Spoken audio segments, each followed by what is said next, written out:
Hi guys, it's Janae and welcome back to my channel, and today we're continuing our read-along of Disabled Tyrant's Beloved Pet Fish. I actually remembered it.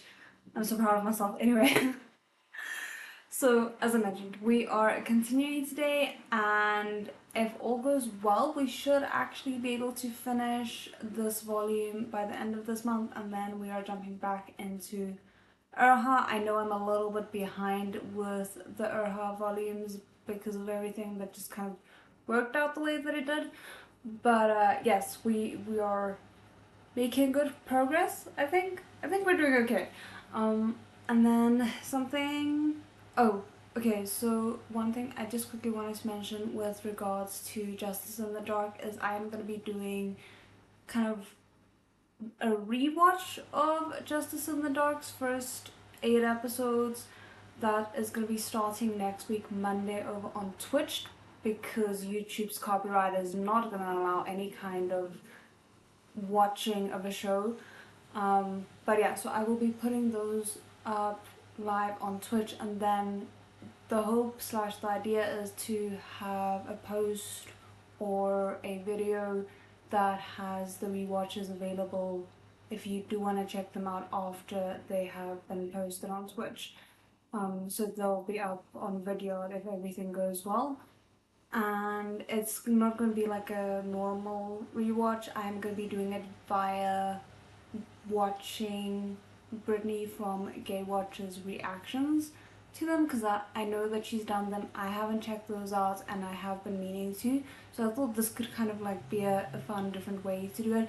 I am curious though on whether or not we're going to be seeing a little bit of a different version of the show than we would have seen had it aired in China, because I can't help but hope that maybe some moments that would have been taken off if they were to be aired in China are gonna be able to come through and be aired because it's now being aired in Japan. Anyway, sorry for that slight tangent into a completely unrelated topic, but I did want to mention it.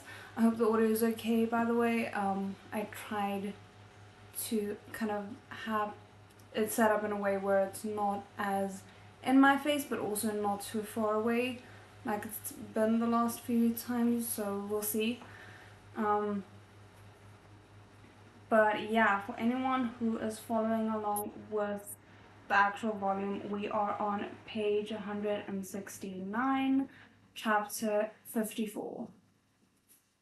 Okay, let me just quickly see.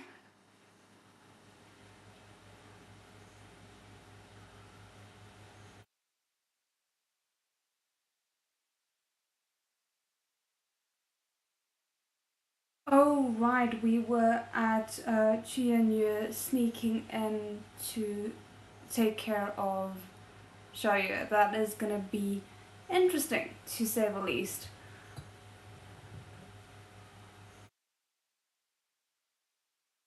And I just realized I never greeted you. Sorry about that. Hi, Katie. Sorry about that.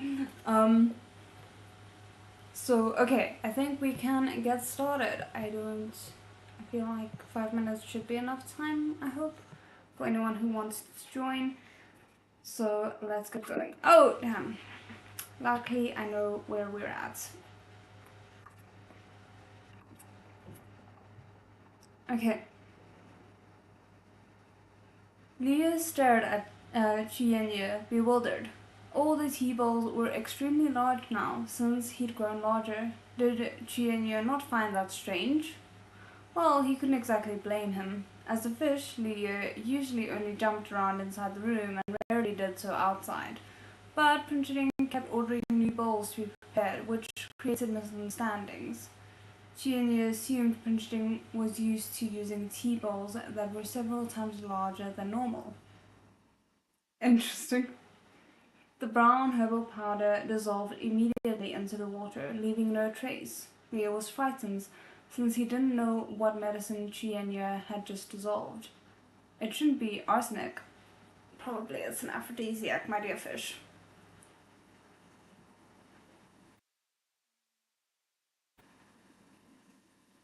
Leah had touched it with his bare hands, so Leah knew it couldn't do anything so dangerous as that. Even if it was, he'd put the medicine in the wrong water, so it should be fine. Leah tried very hard to reassure himself, but then Leah got up and realized that there were more tea bowls of similar styles all around the room. Oh well, he'd put all this effort into breaking in, so he couldn't leave any room for error. He just put the medicine in every bowl. Oh my goodness, the fish is not going to be able to travel around. This is a problem. He is going to need to be rolled around in a bathtub if he keeps going. Could you imagine? Oh, I'm just picturing, like, I don't know if anyone else had that, but like those massive plastic toy carts that you would drag behind you with all your toys in it. I'm just picturing Prince Jing having one of those that he has to drag Leah around. Very much not dignified. Okay.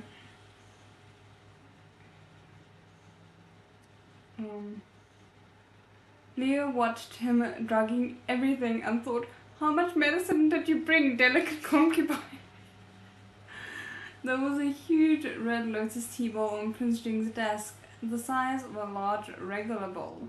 Shen didn't miss that one either. Not the smaller, coloured glazed cup next to nor the small coloured glazed cup next to the tea bowl. I am worried because it means that like Shai is not going to be able to jump around to maybe try and warn him because he can't enter the water because he doesn't know what's in it, though I'm pretty sure it's going to be an aphrodisiac. Leah didn't dare make a sound. The delicate concubine didn't know it, but the coloured glazed cup was the only one Prince Jing actually used. Somehow he'd still managed to get it right. Leah finished pouring medicine into the cup and looked at the final packet of medicine in his hand uncertainly. There was some noise outside the door, signaling that someone was coming. Leah stopped hesitating and quickly downed the last packet of medicine himself. Leah was now sure that Leah wasn't using poison. If it was poison, he wouldn't have taken it himself. Then what kind of medicine was it that Leah needed to take it to? Leah was flustered. In a palace novel, if it wasn't poison, then it was an aphrodisiac, right? We love a smart fish. Much appreciated. Prince Jing entered the room. Leah pretended to be surprised, put down the fish food and greeted Prince Jing. Your Highness? Leah was in the fish tank behind him, watching the tall figure approaching step by step. When he thought of how this guy shamelessly confessed his plot to him, Leah's heart beat faster for some reason. He backed up a little, sticking close to the ornamental mountain. Prince Jing didn't even look at Leah, who was still kneeling. He went straight to the fish tank. The bastard is really coming. Leah instinctively wanted to dive into the cave, but then he remembered that Prince Jing didn't know he was Li. What was there to be afraid of? I can't hide. It has nothing to do with me. Oh, but the medicine Leah just put into all the water. It had nothing to do with him, but should he somehow let Prince Jing know? But all Prince Jing cared about when he came in was seeing his fish. His dark, deep eyes seemed to penetrate his fish skin to reveal the human heart beneath. Leah felt chills from his gaze, and he felt a little guilty. He immediately ducked behind an aquatic plant near the ornamental mountain. Your Highness, Leah felt a bit aggrieved, since he'd been kneeling for a while. Why was Prince Jing bent on seeing his fish instead of him, even though he was kneeling before him? But at least now he knew for certain that he had no status compared to this fish. It also meant that he was right to put his efforts towards the fish instead. Leah took a deep breath and smiled, saying, Your Highness, I was passing by when I noticed the fish was hungry and hadn't been fed. I came in brazenly. Please forgive me, Your Highness. Leah thought he was beaten last time because he failed to figure Prince Jing out. Perhaps Prince Jing didn't like it when others were too forward, so he'd apologize and admit his mistake for this time while emphasizing what he did for the fish. Oh my goodness. As long as he acted the way Prince Jing liked, Prince Jing would definitely notice him. Sure enough, when he mentioned the fish, Prince Jing glanced at him just once. You know, with your luck, Prince Jing might get jealous of the fact that the fish accepted your food and not his, but that maybe I'm being too extreme.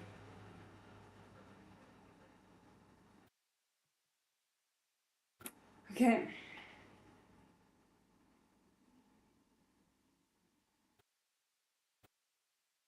But Chuan knew that since Prince Jing didn't chase him out of the room, it meant he could stay.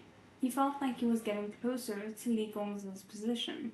Leah was uncomfortable with the fact that Prince Jing wasn't making Chuan leave, because there was usually no outsiders when Prince Jing was in the room. Was he finally treating the delicate concubine differently? What an asshole. Sir, is that a little bit of jealousy I'm detecting there, or do you just feel like you're being too timed? Leah thrashed his tail in irritation and accidentally snapped the aquatic plants he was hiding behind. Whoops. Prince Jing had great hearing. He heard the sound of the aquatic plants snapping, so he looked over. Leah immediately curled up in the tail that had caused the trouble. Fine. Do what you want. Important things must be said 3 times. He was just a fish, and Prince Jing could keep whoever he liked. It was none of his business. Prince Jing looked at the fish for a bit, but seeing that the fish didn't swim over, he didn't reach his hand out either, so as not to annoy the fish. Instead, he walked to the table and sat down. Jian Ye guessed that the medicine he took was about to start working, so he softly said, "Your Highness, let me pour you a cup of tea." Leah couldn't help but swim to the front of the crystal tank. The delicate concubine was so proactive this time. Were sparks finally going to fly between the original couple of the novel? Do you want it to? I mean, you realize you're going to be bearing witness to anything that happens in this room, right? Do you want to see him sleep with someone else? Goodness. He should have been happy. If Prince Jing was with Chuan, then he wouldn't think of him. But was he supposed to pretend not to know that Chuan had drugged all of the tea bowls in the room? Leah hesitated, unsure. On one hand, it would be helpful to him, but on the other hand, was Prince Jing the big asshole? He was a fish, not some saint. He was totally capable of caring only about himself and choosing things that only benefited him. Okay, yeah, sure, we'll believe you for now. Prince Jing and Chuan were a couple in the original novel, and Leah wasn't the one who put the medicine in the water. At most, he was just a bystander. If his conscience couldn't take it, he could ask the system to reset him so that he would feel any guilt, and he could be a happy fish. That's sad. There was no need to feel so conflicted. Your Highness, I don't know which cup you use. Chuan's sweet voice sounded again. This Chuan was completely different from the arrogant, proud young man at the banquet. Leah's heart shook. Chuan was asking in order to minimize Prince Jing's suspicion. He knew Chuan was about to make a move. Prince Jing cocked his head as if he was about to reply. You bastard, ignore him, Leah thought in a panic. But Prince Jing couldn't know what a fish was thinking, and his eyes landed on the glazed cup next to the lotus bowl. Chuan understood and held the glazed cup with both hands directly in front of Prince Jing. Giving it some thought, he knelt down obediently. From where Prince Jing was sitting, his figure should be displayed to best effect for its angle. Jianya's face started to feel hot. He thought it must be the medicine. He never tried seducing anyone so boldly before, so it was normal to be worked up. It was different from flirting a little with the guards. He would soon conquer the man in front of him. Your Highness, please have some tea. Qianye calmed himself and coaxed Prince Jing softly. The amount of stress I'm feeling, okay? Leah, I'm not gay. Also, Leah, how dare he be with someone other than me? I mean, yes, definitely. That is 100% it.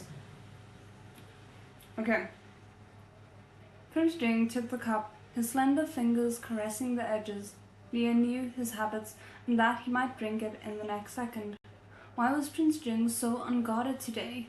What happened to testing all of the prince's food and drinks with a silver needle? Okay, well, an aphrodisiac might not show up on a silver needle, but where was the servant who was supposed to try the prince's food? Curious, I wonder if it's because Leah is there and he implicitly trusts that if something were wrong, Leah would let him know?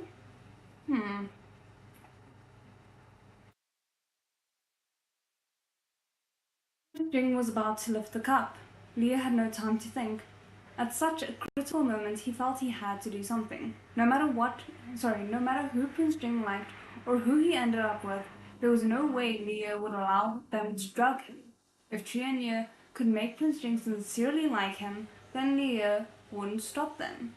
But using drugs, what was the difference between that and using force? I mean, there isn't a difference, but it does feel a little bit like you're just trying to justify things for yourself.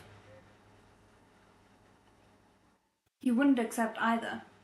Qianye had already put medicine in every tea bowl for the fish. He couldn't jump over using the tea bowls to knock the cup out of Prince Jing's hands.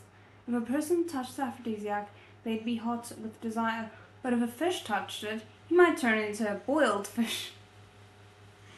Leah could only rely on himself now. He had to turn into a human and warn Prince Jing that way. He was still mad, but at such an important moment, he had to put his temper aside and prioritize other things.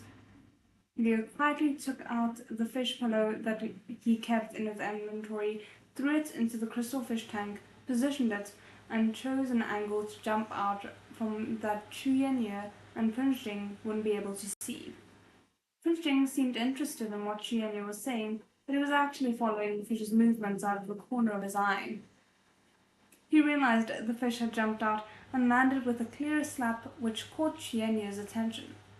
With no other choice, before Qianye could turn around, Prince Jing gently flicked the rim of his cup with his nail. Qianye's attention was immediately diverted. Your Highness, is something wrong? Why wasn't he drinking the water with medicine? Prince Jing smiled, picking up the cup, and calmly brought it to his lips. Qianye watched him expectantly. Prince Jing looked past him and saw the fish on the ground, standing on its tail and sliding in a fancy arc to end up behind the cabinets. Prince Jing had never realized that a carp spirit's tail could be used that way. He was distracted for a second and sneakily glanced at the fish tank again, worried that Qianye would realize that the fish was gone from the fish tank. But just as he was working out how to grab Qianye's full attention, he saw a silver fish in the huge crystal fish tank, facing head down on the stone bed, strange and motionless. Prince Jing had seen another fake fish that looked exactly the same as the carp spirit before. He was sure that this one was fake too, because the real carp spirit had just jumped out of the tank. Perhaps it was a cloning skill? Prince Jing, who knew a little about cultivation, rubbed his eyebrows. With the fake fish, there is no need to worry about Qianye finding out. He picked up the cup again and tried to predict how long it would take Xiaoyu to turn into a human. I love how he's like, yes, let me buy time for my fish to come save my life, because I clearly probably know that something is up, but I want my fish to talk to me again, so... Oh goodness, this is dynamic.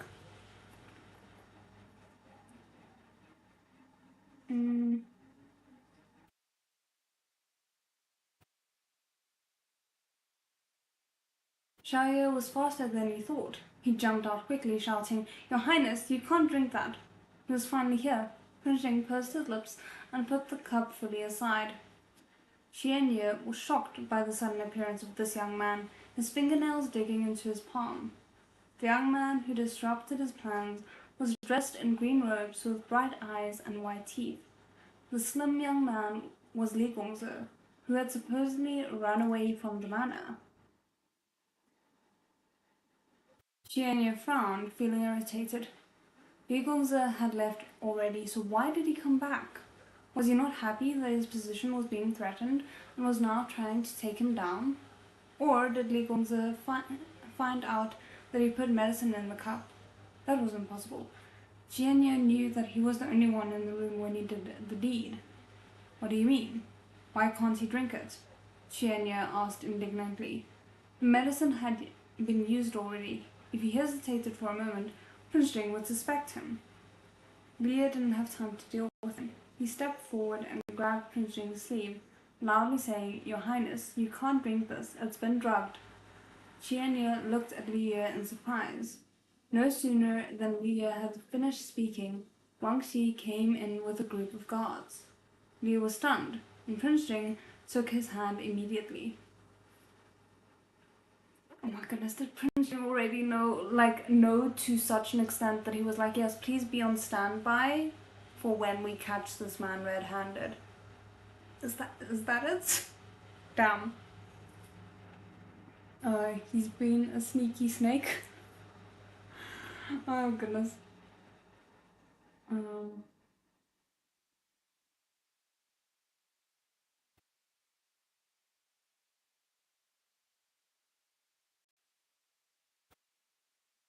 Prince Jing nodded to Wang Xi, who ordered the guards to grab Xianye. Xianye, still hopeful, struggled and said, "Your Highness, I didn't. You can't just listen to Li Gongzi's side of the story." He was trying to stay calm, but he realized something was wrong when Wang Xi took away all the tea bowls in the room. How did Wang Gonggong know that he had tampered with all the tea bowls? And the medicine he'd taken just before? Xianye looked down at his uncontrollably trembling legs. That was what finally made him sink into desperation. What was waiting for him? In any case, it definitely wasn't what he wanted, which was Prince Jing's trust and favor.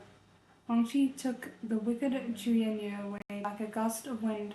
Prince Jing and Leah were the only ones left in the room.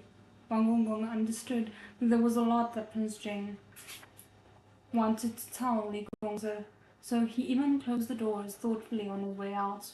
Okay, before we keep going, there is art that I quickly want to look at and share with you guys. Oh my goodness. Xianye's expression though in this is hilarious. Look at it. I hope you guys can see it properly.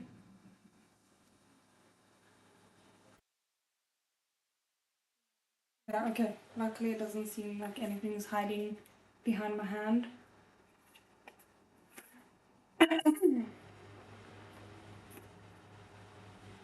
While Li Gongzi was upset, Wang Xi and his highness were both struggling, so Wang Xi hoped that Li Gongzi would have a change of heart. With the door closed, the room returned to silence. Leah looked at Prince Jing coldly. Prince Jing was happy beyond words and immediately wanted to hug him. Aww. Leah knocked away Prince Jing's outstretched hands and said icily, "Did your highness know that Xianye was going to drug you?" A few things were strange about everything that had just happened. He was distracted at the time because of how worried he was, but he should have figured it out early on. Prince Jing hesitated and nodded. Since the last incident with Xianye, he'd been high on Prince Jing's alert list. Prince Jing knew what was happening as soon as the trouble started. Otherwise, how could Xianye have so easily made it into the inner courtyard? The medicine that Xianye had worked his hardest to get had been replaced long ago by soybean powder. So is Xianye allergic to soybean powder? Why is he having the reaction? I'm always amazed by Prince Jing's intelligence. Yes, that's part of why we love him. And kind of also, for the most part, his emotional intelligence. He tries. He misunderstands some situations, but he tries his best. And also, hi, sorry.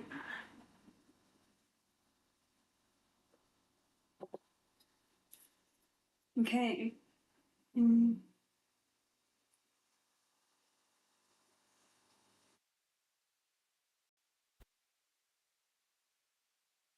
Jing had also confirmed that Xianye had no sharp object on him and couldn't harm the fish.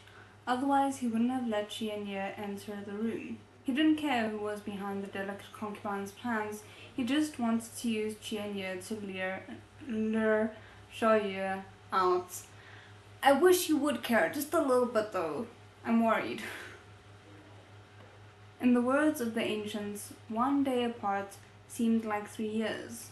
Prince Jing hadn't believed it before, but now he knew what it felt like. Xiaoye had avoided him for the past couple of days, and a darkness had started brewing in Prince Jing's heart. He could do all kinds of crazy things for him. Using a human pawn was nothing. He wrote everything he wanted to say to Xiaoye on the wall, but still he hadn't appeared. He was afraid that Xiaoye would avoid him forever, so he felt he had no choice but to resort to this. Xianye had schemed against him in front of Xiaoye. Prince Jing had bet that Xiaoye still cared about him and would show up to save him, and when he did, he could tell his fish how he felt in person. The plan was risky, but he trusted Xiaoye with his life. Stop. I am such a sucker for things like that.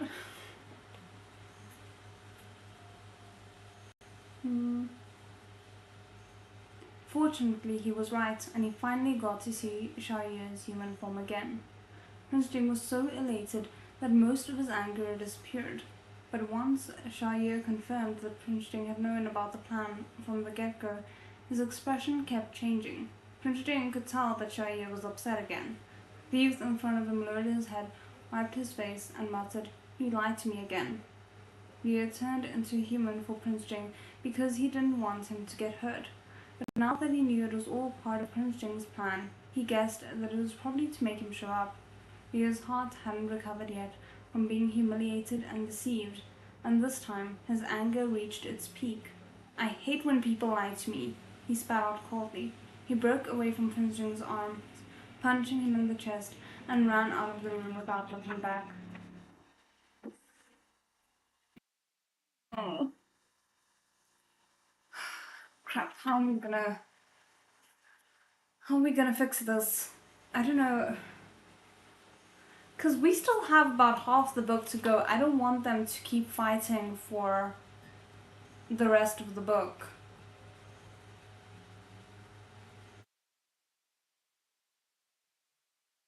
It's already gone on a lot longer than I was actually expecting. Chapter 55. Sick Fish. Oh no, that's not good. Leah rushed out of the room. He knew that Prince Jing, as a prince from ancient times and a tyrant male protagonist, had his own way of dealing with things. But he couldn't stand the fact that he had been so full of passion while the other party was just acting. Acting on purpose just for him to see. He truly hated being lied to in these past few days.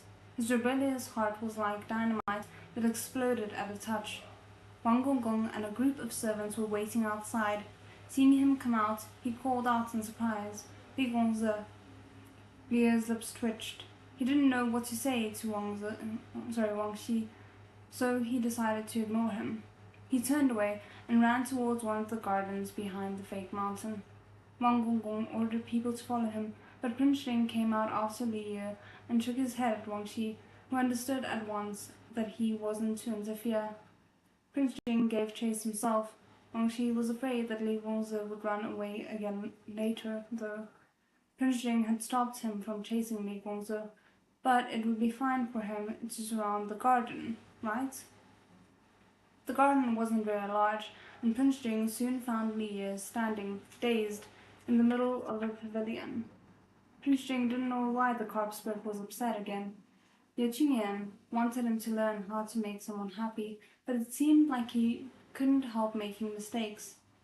He didn't understand, and it was so inconvenient that he couldn't express himself when he wanted to, since he couldn't speak. Prince Jing held a note in his hand. He intended to hand it to Leah, but Leah assumed he was still trying to catch him and smiled desolately. Leah had a feeling that it would be hard for him to escape if he was caught. and he was still upset with Prince Jing. Besides, he didn't want to see him, much less talk about love. He thought he had to transform to save Prince Jing, but since Prince Jing was apparently perfectly fine without his help, now he wanted to disappear as quickly as possible. He remembered that the large fish pond Prince Jing constructed connected all the bodies of water within the manor, and under this pavilion was a pool. If you just enter the water, you could swim away and shake off Prince Jing. Leah made his decision. Prince Jing had just stepped into the pavilion when Leah loudly shouted, "Stop chasing me!" Prince Jing hesitated for a moment, nodded, and even stepped back to show him sincerity.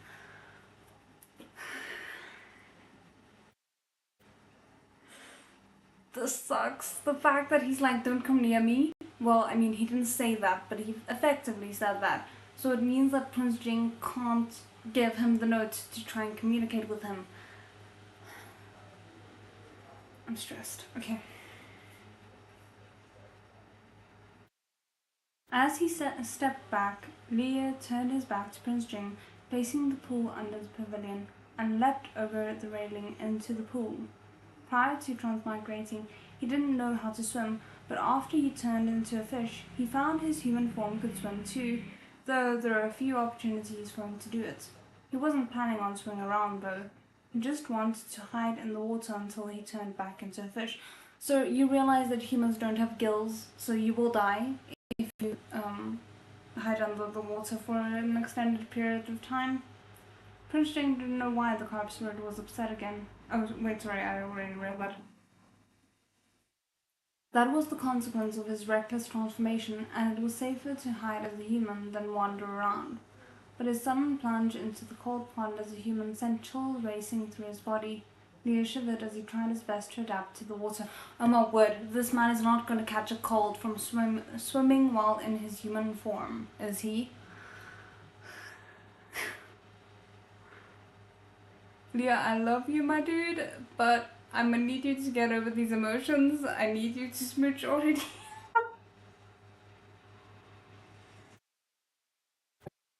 Oh goodness, oh my goodness.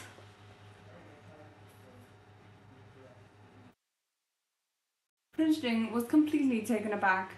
He had just started to wonder what Leah was up to when he jumped into the pool.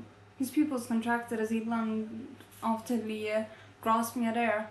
Looking down, he noticed a figure moving in the water and realized that Shaya must have swum away. Prince Jing knew that he couldn't compete with the carp spirits when it came to swimming. He could never match his speed in the water.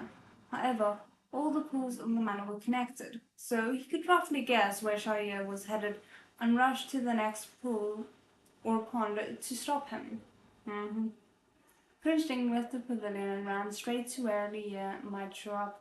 But he waited there for a while, and Shaya never appeared. The carp spirits had escaped again. Wang Shi came over and asked him where Li Gongzi was. Prince Jing shook his head, his face ashen. Shaya couldn't maintain his human form for long, and Prince Jing couldn't ask his servant to go into the water to find him. The fewer people that knew the identity of the carp spirit, the better. The pond he'd built was huge, but luckily it wasn't connected to the outside, only the pools and ponds within the manor. There were guards on shores too, so Shaya was at least safe in the water and couldn't leave the manor. Prince Jing ordered his people to constantly keep an eye on all the water in the manor. He then went back to his quarters and waited outside, where Shaya often came out of the water to play with him, hoping that perhaps Shaya would come out after swimming around for a while. Prince Jing waited for 2 hours, but Shaya didn't show up. When Leah entered the water in human form, he couldn't breathe like he was a fish, so he couldn't swim very fast. Since he turned into a fish, he could recognize a lot of aquatic plants now. He found one with a hollow stem, broke it, and held it in his hand. Sorry. Oh no. Oh goodness, sorry about that.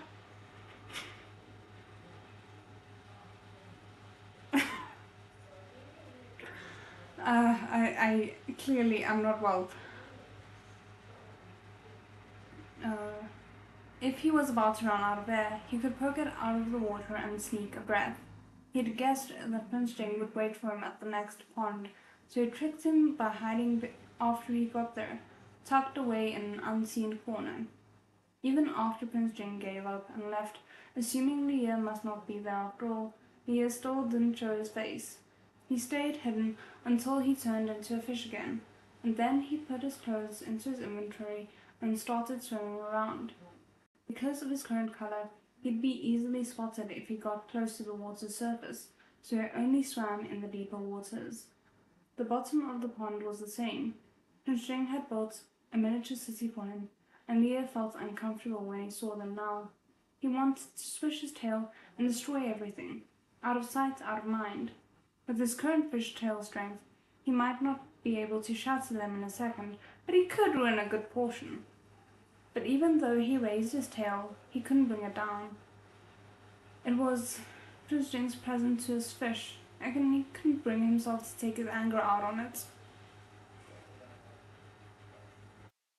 Leah coldly harumphed and glanced indifferently at the underwater city. He couldn't strike anything with his tail, so he turned and swam towards the building at the end of the pond. This building was made to resemble the one Prince Jing lived in, and the jade statue of Prince Jing and the fish-shaped stone Leah had placed inside were still there. In the past, when Leah came down to play, he would pull off the moss growing on the statue, but he wasn't in the mood for it right now. Leah swam over angrily and shoved Prince Jing's statue with his mouth. It tilted, as if stumbling. He couldn't use his tail to destroy Prince Jing's statue either, since he wouldn't be able to play with it afterward. That justification, that is so half-hearted. He pushed the statue several times and it swayed and finally fell. Leah then pressed his whole body onto the statue as if he was sitting right on him. Prince Jing, you big bastard. Leah had saved him out of the goodness of his heart, but he had been deceived. He rolled into an angry bowl. The fish-shaped stone was lying off to the side, and Leah picked it up with his mouth and put it on the jade statue's back. After messing around with it for a while, the fish got tired and fell asleep on the jade statue.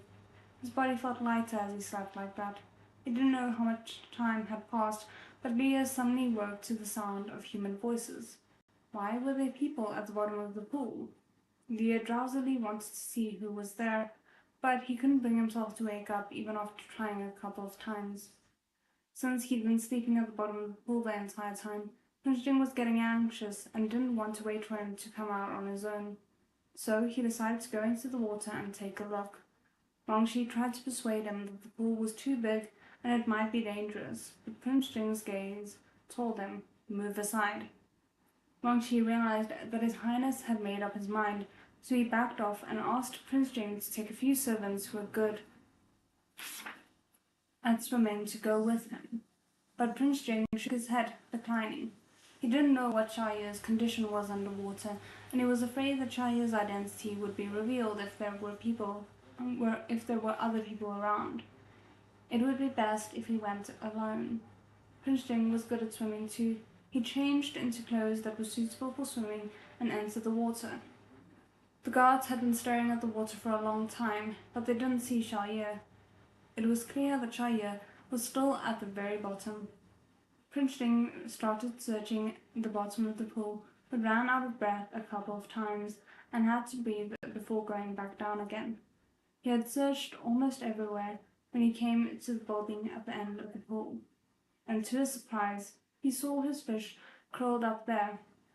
Prince Jing's heart clenched. He touched the fish's head, but the fish didn't move. He lifted the fish up gently, but the fish remained unconscious. Something rolled out from under him. Prince Jing looked and saw that it was his jade statue. Indeed. Prince Jing guessed that the carp spirit was meditating again, though it was preferable in this case since it prevented him from throwing a tantrum and leaving. Prince Jing thought for a moment, opened his robes to carefully tuck the fish inside, and swam towards the surface. Your Highness, what happened? Wang Shi rushed over and found the fish in Prince Jing's arms. Wang Gongong was bewildered. Wasn't the fish master in the crystal fish tank in the room? Wasn't His Highness looking for Li Gongzi? Why did he show up with the fish master? I swear, like, I think Wang Gongong is gonna put it together in a sense, but like, just be too disbelieving to genuinely believe it. I don't know why I get that vibe from him.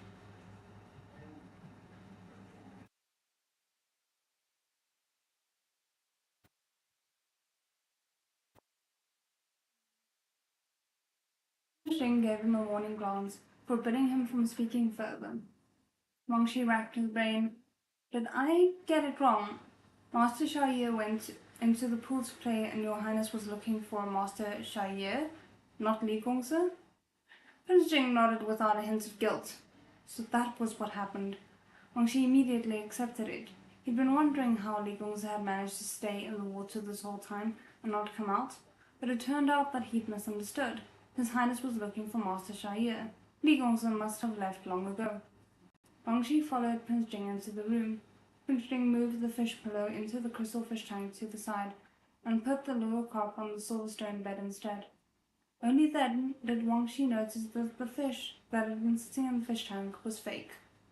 Wang Gongong wiped the sweat of his forehead and felt a bit ashamed. His Highness must have made it to deceive Qianye and protect the fishmaster. Why didn't he think of it before? We love it when Wang Gong makes up his own explanations for things that are totally plausible and give us a little bit of a reprieve. Oh my goodness. The fishmaster must have been put in the pool instead, which was why His Highness was looking for him. It all made sense now. Wang Shi wanted to help Prince Jing change, but Prince Jing stared at the fish anxiously and waved his hand. Wang Shi brought over a dry cloth instead, and Prince Jing absent-mindedly patted himself dry, watching, but the fish never woke up. In the past, when the fish meditated, he would return within half an hour, but Xia hadn't moved since he was brought back. Prince Jing realized something was off and ordered his servants, who were good with fish, to take a look for him. But the servants weren't able to tell him anything new. They assumed Xia had just fallen asleep again, the same as always.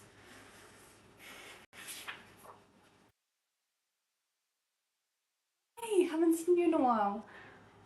Sneaking again. Hi dear friends. Out running and cannot hear, but hi. I need to revisit the book again. I feel like I didn't finish it. Oh, have you already, are you up to date with the ones that have released yet? Because we're still on volume 2, so we're a little bit behind, unfortunately. Wang Gongong does two dots of a bird and ends up with a tunnel. So I'm bad at connecting dots. I mean, he's good at connecting logical dots. I feel like it's a little bit... Most people would not leap to, oh, this is a carp spirit, the way that Prince Jing did, and even he is wrong, but at least his is the closest to correct.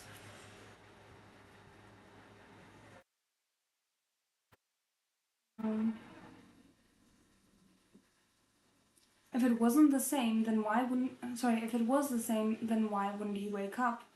Prince Jing didn't believe them and ordered Wang Shi to summon Imperial Physician Shi. Imperial Physician Shi wasn't exactly an expert on fish diseases, he simply had a lot of koi at home. He couldn't find any issues either, no matter how intently Prince Jing stared at him.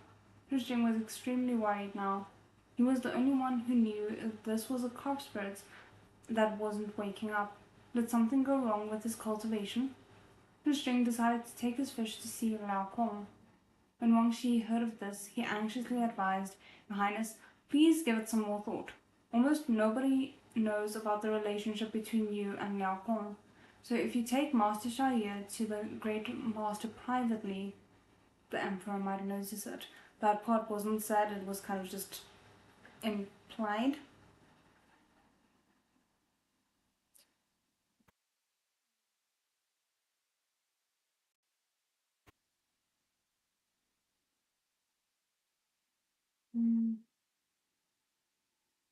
If Liaopeng was involved with any prince, the emperor would no longer trust him, and the words of advice Liaopeng had offered in the past would come under suspicion as well.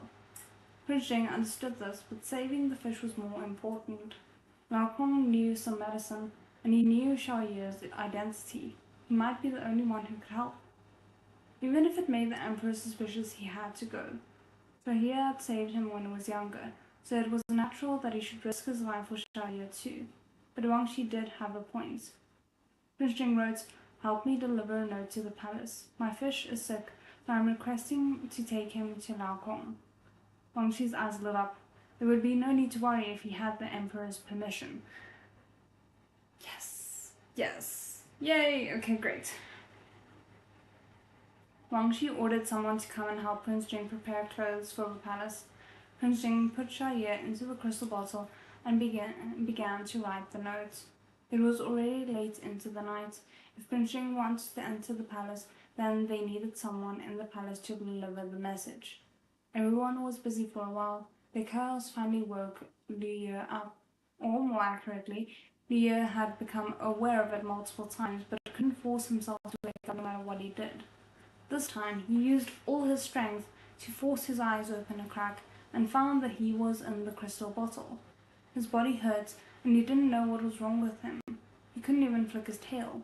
He thought that the system must know his situation, so he tried to call out to it. He didn't know if the system would respond, since he talked back to it last time, but it was clear that he was in a bad state. The system immediately said, "User, hello, you're sick." The question is it like oh, you swam in the water while you were human, so you're sick kind of situation? Or is it oh, you're trying to defy the new path we've set out for you, so now you're sick type of situation? Because I feel like those are two very distinctly different things.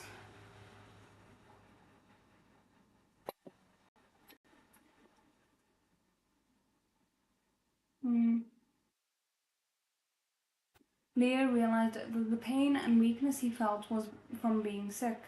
Was being sick as a fish similar to being sick as a human? You caught a cold because your human form stayed in the water for too long. The system corrected him. What should he do then? If he was sick, would the system be responsible for curing him? The More Pet system only oversees the missions, not treating illnesses, said the system solemnly. You are in a critical condition, user. If necessary, please turn into a human and ask for help. Leah finally felt the gravity of the situation. The fish scanning system never asked him to turn into a human on its own. Was he seriously ill? He kind of guessed that he was sick when he couldn't wake up and felt weak all over. Though actually, there was another surprising part of the request. The system said he should turn into a human. Was it already the next day? Leah looked around. Prince Jing needed to change clothes to enter the palace, and Wang Kongkong was busy following him around. There wasn't anyone in the room, and the crystal bottle wasn't capped. This was an opportunity. Leah braced himself, then swam to the mouth of the bottle and tumbled out of it with great difficulty. This was already more painful than he wanted. He weakly pressed on his scale to transform. As soon as he turned into a human, he felt much worse than he did when he was a fish. His whole body trembled, and his teeth kept chattering. His fish form seemed to be able to offset some of the discomfort, but it couldn't cure him, which meant he'd be in pain again when he took human form. But it was the only way he could be given medicine. Leah used his last bit of strength to take out clothes from his inventory and sloppily put them on. He wanted to ask for help, but from who? Meanwhile, Prince Jing had quickly changed his clothes and finished writing the note. He planned on heading directly to Wubo Temple as soon as the Emperor gave permission, even though it was late at night. He pushed the door open to get the crystal bottle when he saw someone on the floor, completely drenched. It was Xiaoye. We love it when a sickness brings our couple together. I'm here for the hurt comfort. Recognizing Leah, Prince Jing quickly stepped forward to embrace him. When he unintentionally brushed against Leah's bare arm, he found that he was burning up. Leah lay in Prince Jing's arms. He was angry with Prince Jing and didn't want to see him, but when he was trying to wake up, he'd heard Wang Gogol attempting to persuade Prince Jing several times. The servants and imperial physician all said the fish was fine, but Prince Jing insisted that he wasn't feeling well and wanted to take him to see Liao Feng. He knew everything, including the fact that Prince Jing came into the water to look for him and took him out in his robes. He could hear the strong heartbeat from his chest that he was leaning on. Even though he couldn't wake up, the heartbeat stayed with him in his dreams and made him feel at ease. Your Highness, I feel terrible, Leah sobbed hoarsely. All of his grievances from the past few days, the pain made him want to forget about everything. When Prince Jing heard this, he picked Leah up tenderly and kicked the door open. He knew Xiaoye had a fever and wanted to call for someone, but he couldn't make any noise beyond a couple of coughs. Prince Jing was so anxious that he was sweating profusely. Your Highness, when she finally heard him, he rushed over. Now that Xiaoye was human, the imperial physician could cure him.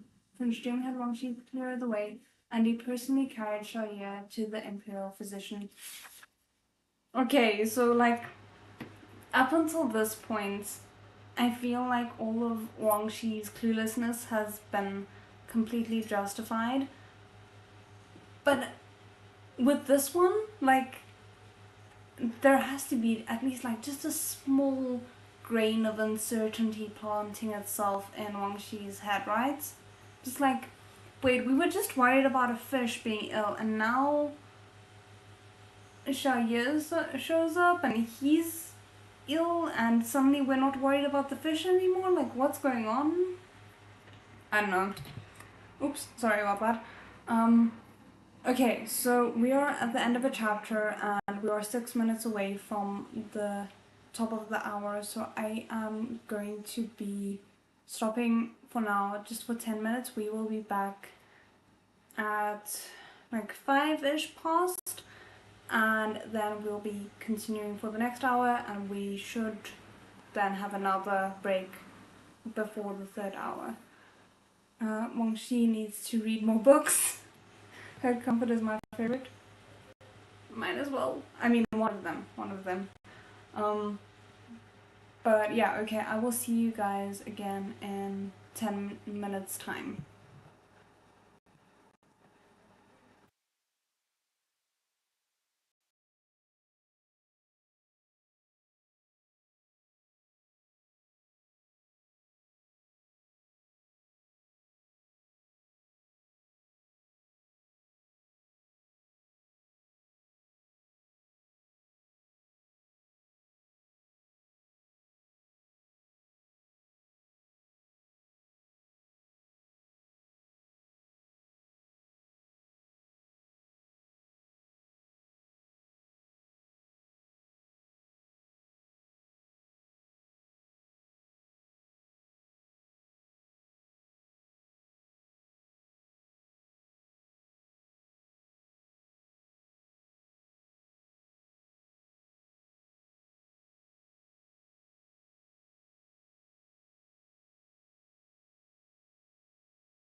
Okay, we are back. I hope the audio is okay again.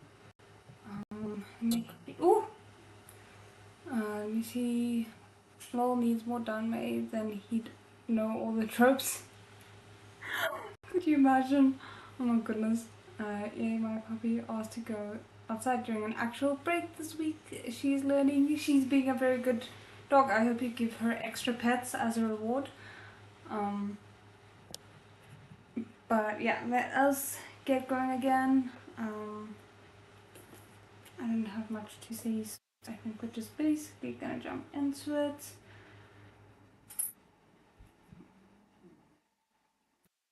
We were on page 193, chapter 56, for anyone who wants to follow along. And let's get going. And I'm already happy about the title.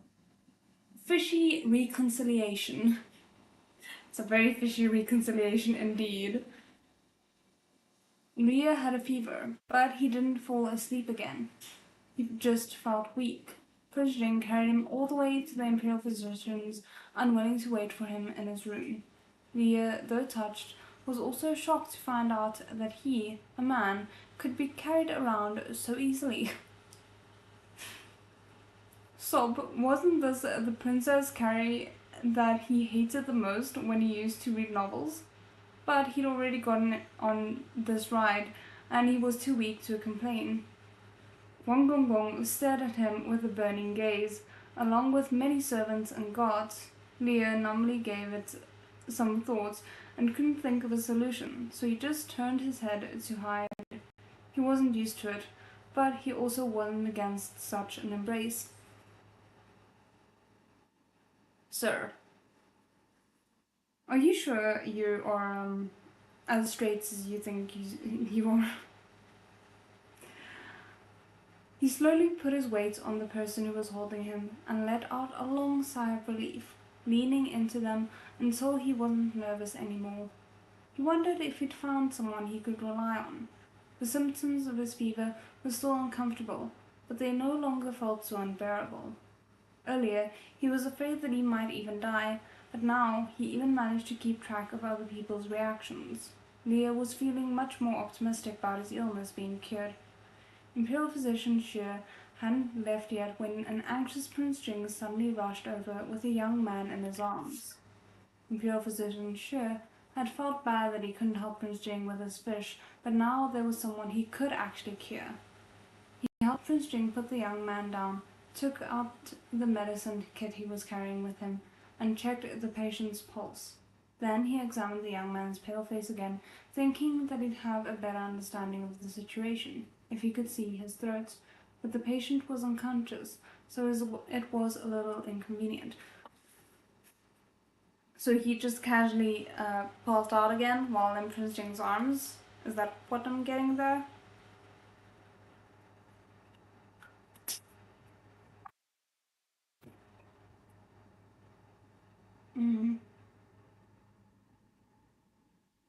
Just as Imperial physician Shen was about to ask Prince Jing to open the young man's mouth, the young man, who had been fully asleep just a moment ago, opened his dark eyes.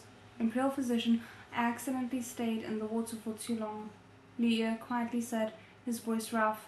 He already knew the cause of his illness, and he was afraid that he might actually fall asleep and delay the diagnosis, so he woke up to quickly tell the Imperial physician. Imperial physician Shen had never seen such a proactive patient before. He couldn't help but smile as he said, "This Gongzi is suffering from a cold, yes. The high fever hasn't subsided, but his energy levels are fine. It seems the illness is severe, but there is no danger to his life. He needs to be carefully taken care of." Give us more of the head comfort, please. Much more confident now, Imperial physician Shen wrote a prescription. Prince Jing ordered Wang Shi to make it at once. The servants had finished cleaning up his room already, so Prince Jing stubbornly carried Leah all the way back. Leah was getting carried around so much that his anger had deflated completely. Oh goodness. Prince Jing put Leah down on the bed and was about to change Leah's clothes, but Leah opened his eyes and shook his head fiercely until he made himself dizzy. Helpless in the face of his protests, Prince Jing didn't want him to feel uncomfortable, so he didn't insist on changing his clothes. We love that. Imperial physician Shen had told him that Leah had to stay warm for the next few days, so Prince Jing turned around and found a gold-embroidered green quilt to wrap tightly around Leah. Leah was wrapped up like a spring. Oh my goodness, sorry. Leah was wrapped up like a spring roll. He was still muttering internally to himself. How did Prince Jing know that I liked green blankets? But the fever had turned his brain into mush, so even if he thought it was suspicious, he couldn't figure out why.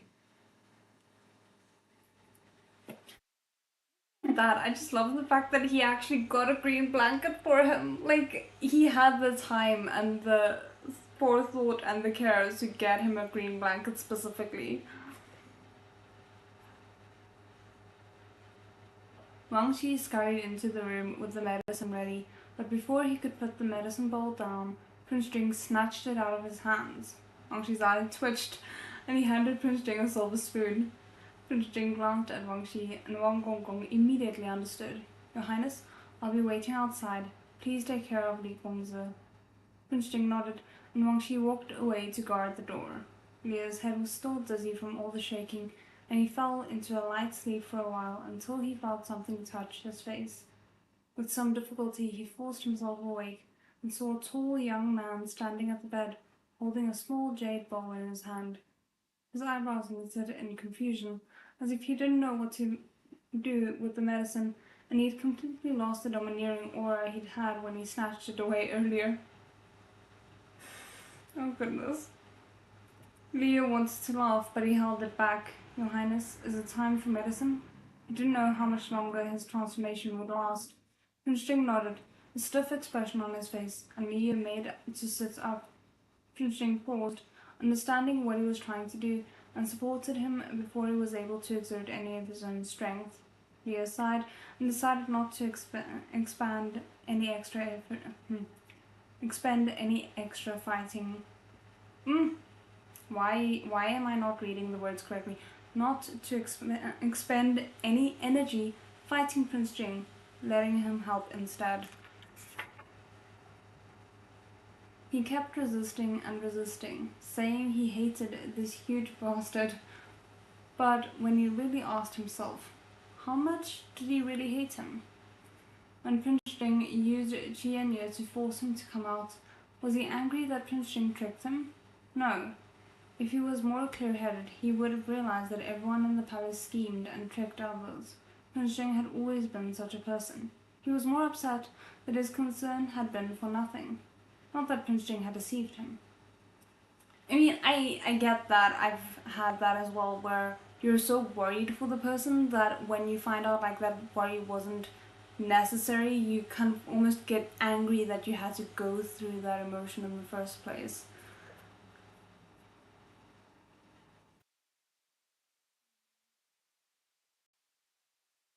And wasn't he the one Prince Jing was already protecting, the biggest liar? His identity was fake. The fish was fake. Everything was fake. Hadn't he lied to Prince Jing just as much? He would invent stories at every turn, for missions or anything else. And then, after all that, he'd gotten upset and hypocritically criticized someone else just to vent his own dissatisfaction. That's true, I hadn't even thought of that. Yeah, no, that is actually kind of hypocritical now when I think about it. What it all came down to was really just that he'd suffered too many blows in succession and couldn't control his emotions. He'd heard that people usually regretted the choices they made when emotions were high. He should calm down before he decided what to do about himself and Prince Jing. Leah didn't open the note for a long time. Prince Jing seemed to understand him and patted the back of his hand as if encouraging him. Emotions aside, Leah realized Prince Jing always managed to make him feel at ease. He stopped hesitating and opened the note to read, "Rest and recover well." His eyes were warm again, and he nodded imperceptibly. Prince Jing tousled his hair, helped him lie down, and tucked him into the quilt. "Your Highness, can you leave me alone for a bit?" Leah asked. Prince Jing had expected this. He had been looking for a physician so urgently earlier because he knew Xiaoye's 2 hours were almost up, and that he would need to transform back into a fish. When it came to Xiaoye's identity, he had already come to the conclusion that if Xiaoye didn't want him to know, then he would pretend not to know. So Prince Jing responded to Leah's request by picking up the bowl and getting ready to leave the room. Leah, on the bed, bit his lip. He'd asked Prince Jing to leave because his time was almost up, but if he sent Prince Jing away like this, would he think that he was still mad? He wasn't, actually. His anger had dissipated when he saw how dedicated Prince Jing still was to him, even while he was upset. It was better to not be mad. It was too tiring and troublesome to be mad, and it hurt both himself and others. His body was sick, but his emotions were cured. That's quite a line, actually. Your Highness, I feel a lot better after taking the medicine. Please don't worry, but I still have something important to do, so I can't stay in this room. I'll still come tomorrow, though, and I won't run away, so can you come see me again tomorrow? Leah said it all in one breath, and his face turned a little red. He wanted to say sorry to Prince Jing for his behavior and hoped Prince Jing wouldn't take it to heart. But why did he end up saying, did he hope Prince Jing would come see him? Sob, why doesn't my mouth listen to me? It must be because I'm sick.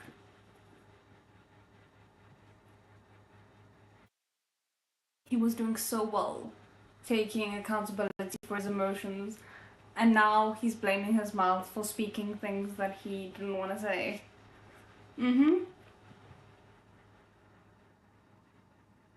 Prince Jing paused, turning around in disbelief. Leah hid his head under the quilts and pretended he hadn't said anything. Prince Jing spotted some of his hair sticking out of the blankets, smiled happily, and closed the door for him. Leah counted Prince Jing's quick steps as he left and thought distantly that he really did still prefer getting along well with this big jerk. My goodness. Yes. Okay, chapter 57. Feeding the fish medicine. Okay, that's gonna be interesting. I do hope that we get to a point, though it might not be in this volume just yet, where Xiaoye's transformations become longer. Because 2 hours is a really big time crunch, actually.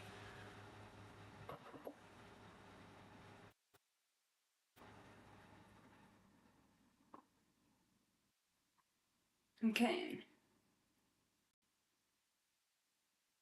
Leah took a brief nap.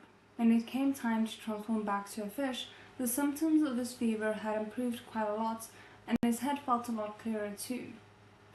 Back in his tank, Leah noticed that his fish plush was no longer lying on the silver rock bed.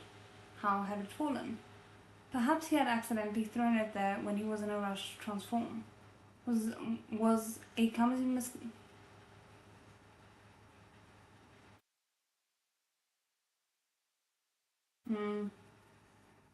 Oh, what a clumsy mistake. Prince Jing hadn't noticed that it was a fake fish, right?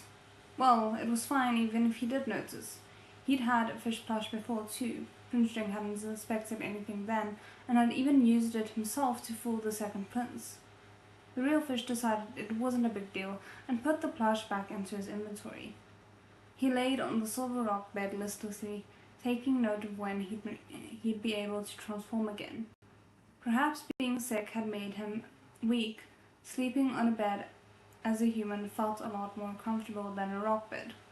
Besides, as a human, Prince Jing took care of him, but as a fish...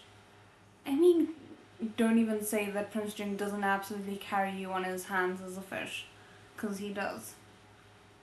Wait, didn't Prince Jing say he wanted to take the fish to see Lao Kong? Leah leapt up from the silver rock bed. Wait, Prince Jing had noticed that the fish was sick and wanted to treat the fish, but then Leah had turned into Li Gongzi and passed out in his room.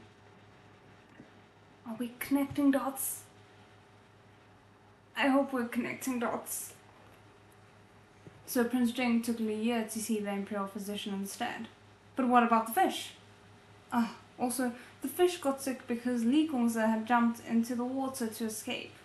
Prince Jing jumped into the water to find Li Gongzi, but ended up finding the unconscious fish. So he took him back. But what happened to Li Gongzi? Li Gongzi appeared in Prince Jing's room completely drenched. Leah went over it again and again in his mind. The more he thought about it, the more something felt off. That was way too many coincidences. Did Prince Jing know Li Gongzi was the fish?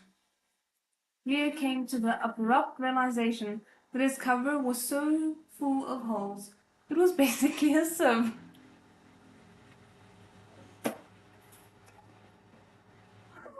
Oh my goodness. Oh. Oh, that took him a while to figure out, but I'm glad we're there. He had to think of a plan quickly. If Prince Jing realized the person he'd taken a liking to, Li Gongzi, was actually a fish.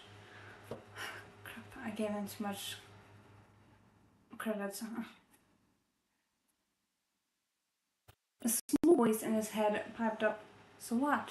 Prince Jing would never accept that, so he'd stop pursuing you."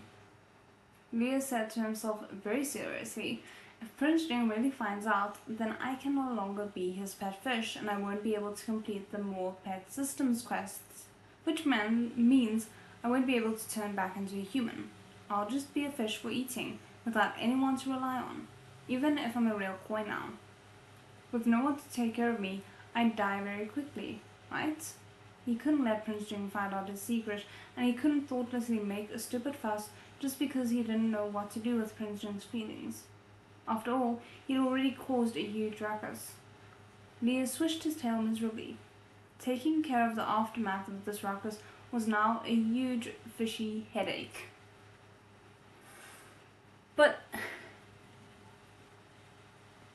he's not really answering his own questions. Like, he just posed all the questions, like, why did Prince Jing adapt so quickly from worrying and caring about a fish to then worrying and caring about Li Gongzi and not checking in on his fish, and like all the questions. And he's just like, oh, my story is full of holes, but he's not thinking about like what those holes means for the knowledge that Prince Jing might have. Baby steps, baby steps. Only Leah can be at this level of dumb, and I love him for that. Yeah, no, he and Moran from Erha really compete well in that regard. As Leah was sunk in thought, someone knocked on the door. Hearing no response, Prince Jing pushed it open. He'd promised that he would wait until Li Gongzi left before returning. He immediately swam to the front of the crystal fish tank, well behaved. The current matter at hand was to make sure Prince Jing didn't notice any similarities between him and Li Gongzi. For example, Li Gongzi was sick, so the fish couldn't be sick. As long as the fish was lively and energetic, Prince Jing wouldn't connect the sick Li Gongzi with the fish. But hang on, a few days ago, the fish was on strike, not letting Prince Jing pet him. Thank you, I was just thinking about that. What had he done while he wasn't thinking clearly? In front of Prince Jing, Li Gongzi was Li Gongzi, and the fish was the fish. He couldn't mix them up. If even he himself was getting the two mixed up, Prince Jing would be able to see it too. Li hurriedly swished his tail at the prince as he swam in complicated patterns in the water. Prince Jing did not care about his fish did care about his fish the most after all. Every time he came into the room, he always made a beeline to the crystal fish tank. Noticing the fish wasn't so lethargic anymore, Prince Jing's expression improved a lot. But as he watched his fish swim around excitedly, he kept his hands to himself. It didn't make sense. Usually, when he showed such affection, Prince Jing would always pet him, or at least pat his head. But now, no matter how cute he acted, Prince Jing's hands remained at his sides. He seemed to be deep in thought and had no intention of touching the fish.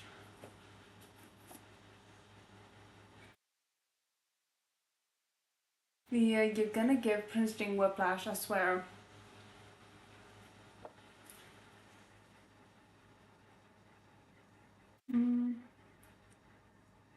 Leah suddenly grew nervous. Prince Jing hadn't actually noticed anything, had he? Leah's concern grew as Prince Jing stared at him with his brows furrowed. Then he reached into the water, put the fish carefully on the silverstone bed, and covered the fish with the leaf blanket. And then he patted the fish on the head. This is way too cute. Prince Jing was thinking, the Imperial physician said he can't be cold. That is cute, oh my god. He's like, how do we apply this to a fish? We give him a blanket, okay? The fish was once again wrapped up like a spring roll. Leah vaguely recalled that the blanket Prince Jing had wrapped around Li Gongzhou was a grass green color edged in gold, and the way he touched Li Gongzhou's head. Had Prince Jing really found out? If he hadn't, why did he treat the fish and the human the same? He even knew that both the fish and Li Gongzhou were fans of underwater plants.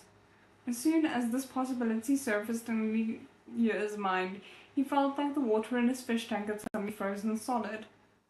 At that moment, Wang Gonggong walked briskly in and clapped his hands together to greet Prince Jing. Your Highness, the carriage is prepared and everything is ready at the palace. Does Your Highness still wish to enter the palace? Prince Jing shook his head. He'd wanted to go to the palace because no one was able to treat Ye, so he had to ask for the Emperor's permission to seek out Liao Kong. Imperial physician Xie had already diagnosed Ye with a cold, and Ye had woken up and looked a lot better after drinking the medicine, so there was no need to rush to the palace in the night. Ye could recover quietly for a while, and he'd decide what to do after that. Of course, he still wanted to send a message to Lao Kong afterward.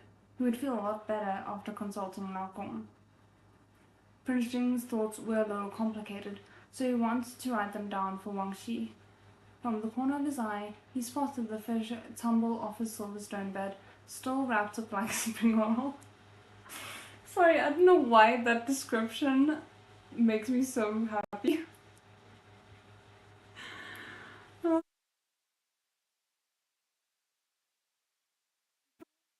Fish face against the crystal, his eyes like dark grapes, staring at him pitifully. Prince Jing smiled. Ye was probably afraid of seeing Lao Kong. Yao were typically afraid of monks. Prince Jing's brush flew across the page. After he was done, his expression told Wang Xi to read it out loud. Wang Xi, the wingman that just understands Prince Jing like almost no other.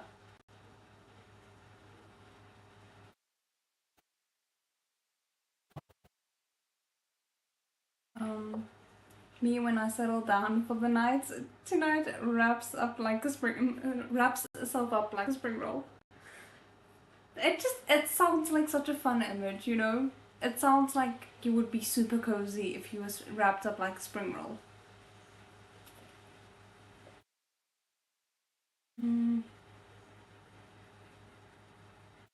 Wang Gonggong truly didn't know what was going on, but read loudly under his master's orders.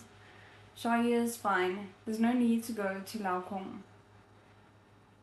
Having eavesdropped successfully, Leah thought, oh, it was clearly the right choice to greet Prince Jing energetically. See, now he thinks the fish isn't sick. He's looking way too calm to have found out Li Gong's trident. I love how Ye is not even thinking about how strange it is that he asked Wang Gonggong to read this out loud for his fish's benefits.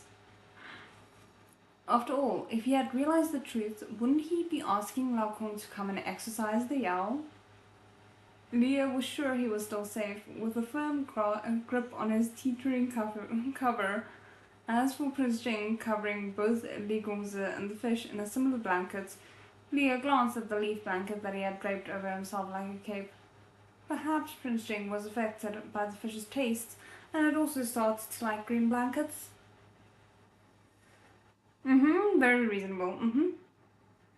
That was a bit more likely than Prince Jing working out Li Gongzi was his fish. Okay, fair. It is more likely that he just randomly started liking green blankets than the leaps and bounds in logic that Prince Jing managed to make. Really, when it came down to it, who would ever assume a human could turn into a fish? Leah stopped thinking about it. Prince Jing obviously didn't suspect him, and Leah was happy to rest and recover. The next day, he transformed right away, and Prince Jing had already ordered his medicine to be made and was waiting for him. Leah had thought taking care of a patient just meant feeding them good food and tucking them in. Apparently, getting sick caused Fish to lose brain cells too. He forgot he still had to take his medicine after transforming. The medicine Imperial physician Xie had prescribed him was way too bitter. Leah had clearly blocked out the taste due to how awful it was the first time. In the end, though, when he wasn't being stubborn, he was quite reasonable. Even though the medicine was disgusting, he knew it was good for his recovery. His fever had broken, and he was no longer feeling any discomfort, which meant the medicine was working. Prince Jing brought over the new bowl, and Leah accepted it readily and drank all of it at once. Prince Jing was holding a silver spoon, ready to feed Xiaoye just like yesterday, but in the blink of an eye, Xiaoye had already finished the bowl. Leah grimaced from the bitterness. When he put his bowl down, he realized Prince Jing was still standing there silently. Completely oblivious, he asked, "Is there anything else you need, Your Highness?" Damn, you ruined the, hurt comfort moment. Prince Jing 5D chess while Leah checkers. 100%.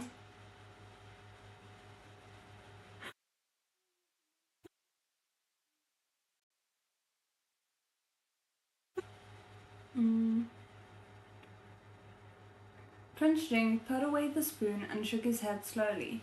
As Leah watched him, he suddenly realized that the prince probably wanted to feed him the medicine, but he'd already finished it. Leah's thought process was very simple. Drinking the medicine was such a painful experience that he might as well just rip off the band-aid. Dragging it out would only make it worse, except he'd accidentally messed up Prince Jing's plan. He didn't mean to. Why are you so worried about it if you don't want him to be nice to you? I'm just asking. Leah rushed to save the situation, saying, "Though I've already drunk all the medicine, it's still just as bitter." Oh, okay. So it seems my OBS disconnected and reconnected, so just let me know if there was like a moment that you guys missed, if it clipped out at some point, and I will try and reread from where it might have disconnected.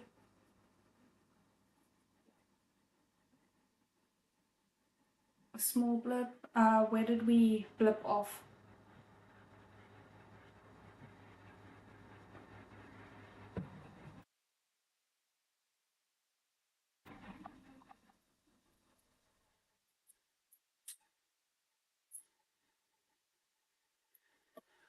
Okay, I hope we didn't miss anything.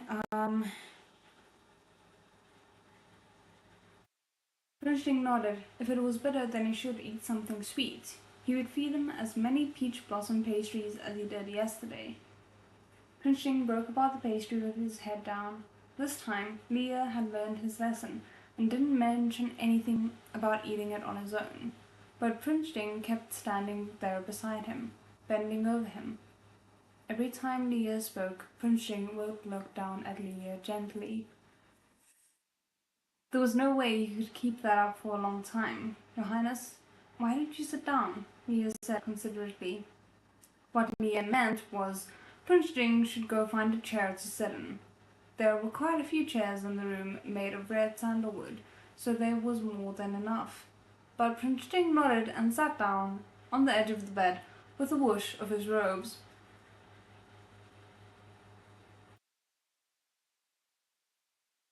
Fine. The way Prince Jing had kissed him forcibly was still fresh in Leah's mind. Having him so close all of a sudden made Leah uneasy. But would he be making too big a deal of it if he asked him to stand up? Leah didn't want to be mad at Prince Jing anymore, so he could only scoot inward a little and put some distance between him and Prince Jing. Luckily, Prince Jing didn't notice, or if he did, he didn't let it show. Leah quickly finished the peach blossom pastries and wiped his mouth. Prince Jing then brought over a white glazed lotus petal bowl. There was a dish flipping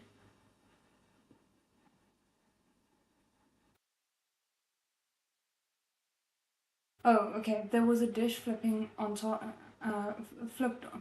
There was a dish flipped on top of it, covering what was inside. What's this? The curious fish. Hold on. What is the? Guys, hear this? What's this? The curious fish baby asked. Where did that nickname come from? Prince Jing looked a little smug as he opened it for him. Leah realized it was a small dish of smashed cucumber.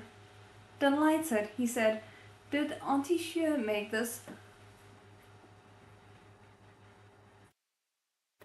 Prince Jing really make him a smashed cucumber because he made Prince Jing a smashed cucumber? I can't.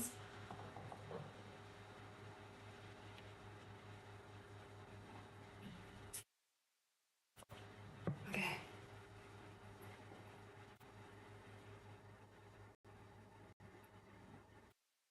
He'd guessed it immediately. Smashed cucumbers didn't exist in ancient times. He'd only made it once in front of Aunt Xue, so she must have made this. The one he made had all gone into Prince Jing's stomach, and it seemed to taste alright. What did Auntie Xue's taste like? Prince Jing came a little closer and handed him a pair of chopsticks. Leah picked up the chopsticks and tasted a piece first. Then he ate faster and faster. As he ate, he gave a thumbs up.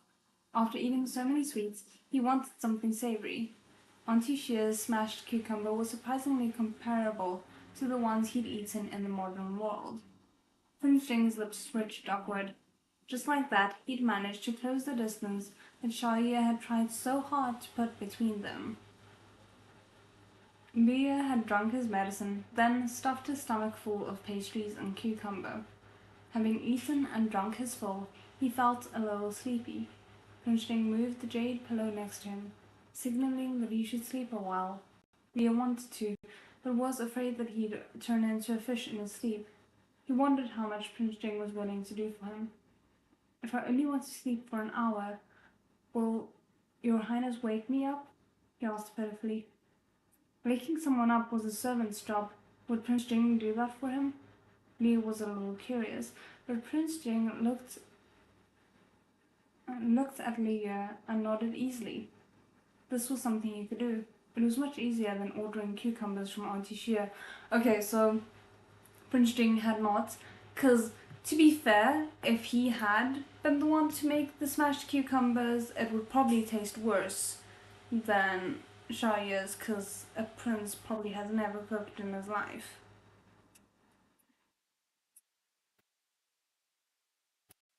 So, I can't remember. Prince Jing hasn't, like, gone on military duty or anything like that, because theoretically he might, in that situation, have needed to cook.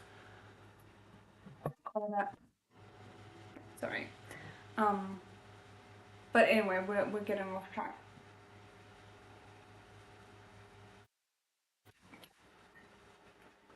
Okay.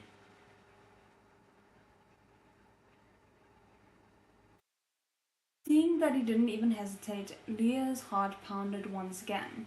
Wangxi had important news to report to Prince Jing, but Prince Jing had specifically warned him before that when he was taking care of Li Gongzi, he did not want to be disturbed.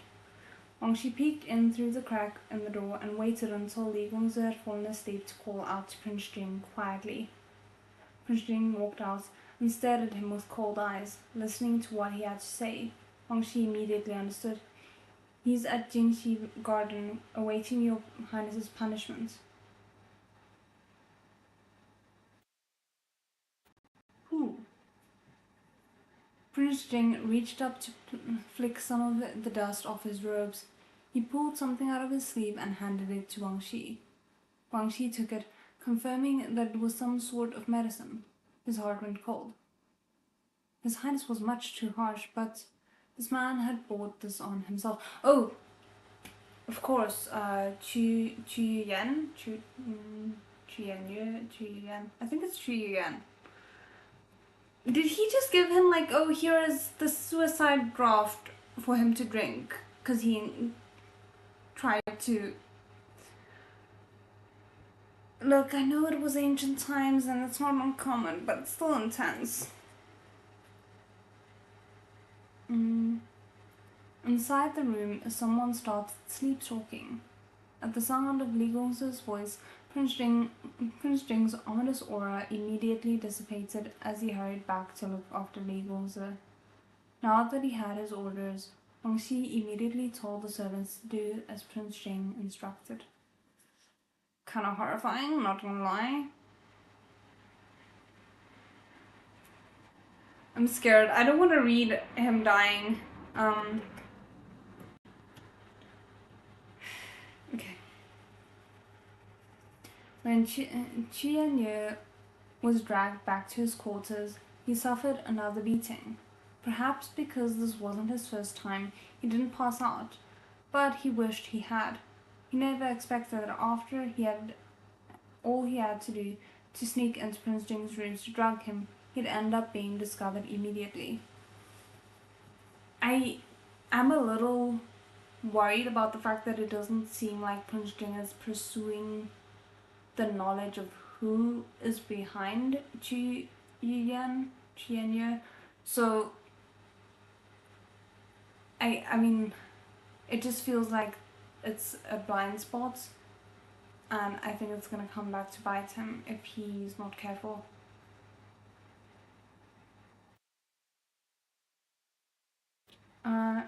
He has not been sheltered at the palace. Yeah, okay, cool, yeah.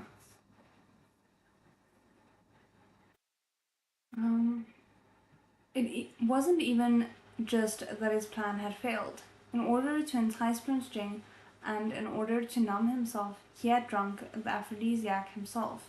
He'd felt strange, and he'd assumed he was burning with desire. He cried and begged non-stop for the servants carrying out his punishments to take him to Prince Jing, hoping that Prince Jing would feel a little pity for his current state. The drug was meant to help him forget about shame and do what he had to do, but in the end, Wang Shi told him coldly that he hadn't even taken the drug. All of the aphrodisiac had been switched with bean powder. That was when Qianyu realized that he was feeling was only the product of his guilty conscience. Ooh!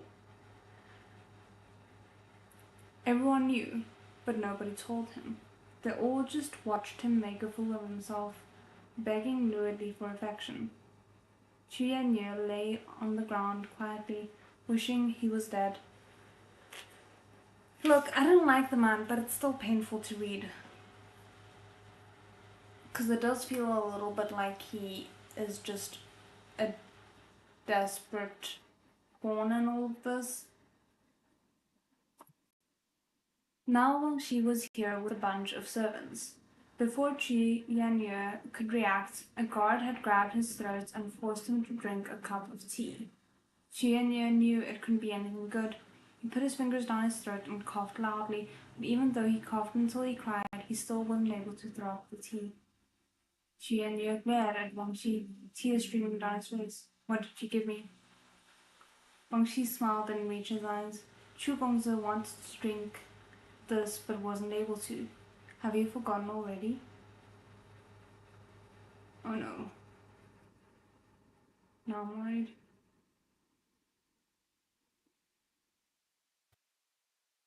Was this real aphrodisiac? Chen was shocked and alarmed.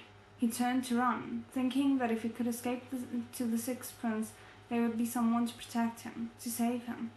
But he was in Prince Jing's manor, and he was injured. There was no way he'd be able to get very far. Wang Shi walked forward to throw him down on the ground himself and tied up Yu's hands and feet. Yu felt the true effects of the drug very quickly. He was trembling all over, eyes bloodshot. Every single rational thought had been swallowed up until nothing was left. Who he was, who the Sixth Prince was, none of that mattered. He just wanted release, or else for someone to kill him. He thought Wang Shi had put him in this state so he could find someone to defile him, but nobody came. After Wang Shi tied him up, he gagged him and locked him in the room. My goodness. Okay, because honestly, that would have been too far for me.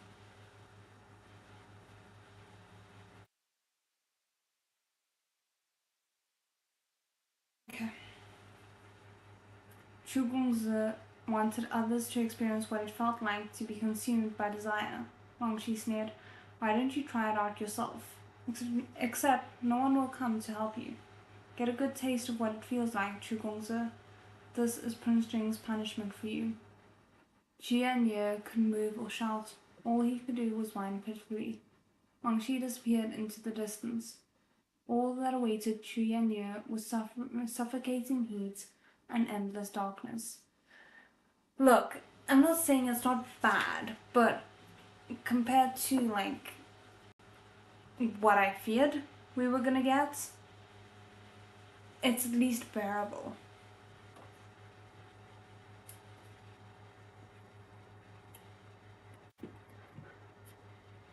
Okay,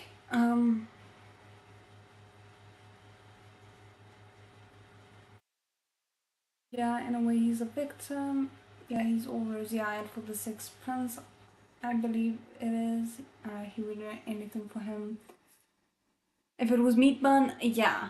And I think that's why, like, I was scared that we would go there is because Meat Bun very quickly in the first chapter even kind of establishes how far and how uncomfortable the books are gonna get, but we haven't had that much intensity in this, so I'm not mentally prepared for it to go to that level at all. I hope it doesn't, because this one's supposed to be the fun book, you know, the fun light fish book. So this is the one that we read when we want to recover from the trauma of Erha, even though I love Erha still, so don't get me wrong.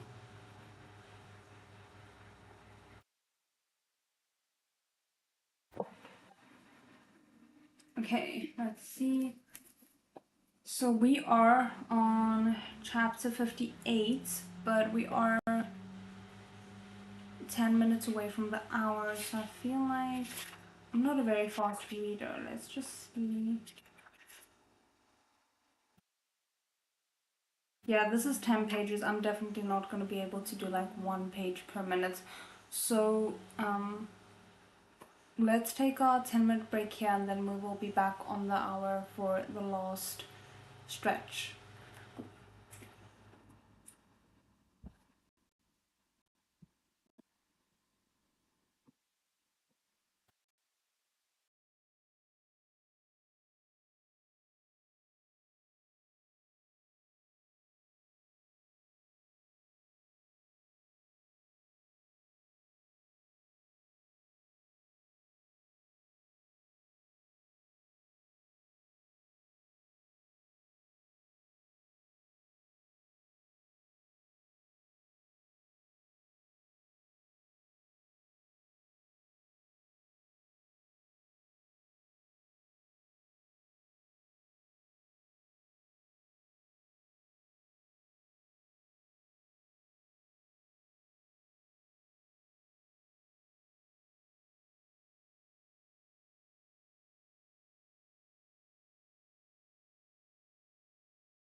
Okay, we are back for the final hour. Hi, Cookie. I'm glad to see you. And I see you mentioned here, not you, but that you guys were talking about Case File Compendium. I'm worried. Like, I have, I think, the first volume of it, so it is definitely on the list of things we're going to be reading at some point. But I am nervous about it, not gonna lie. And it will definitely be after we finish with at least this, like not this volume, this series, and then also after we finish with Justice in the Dark and Mordu. I just want to give myself a little bit of breathing room. But yeah.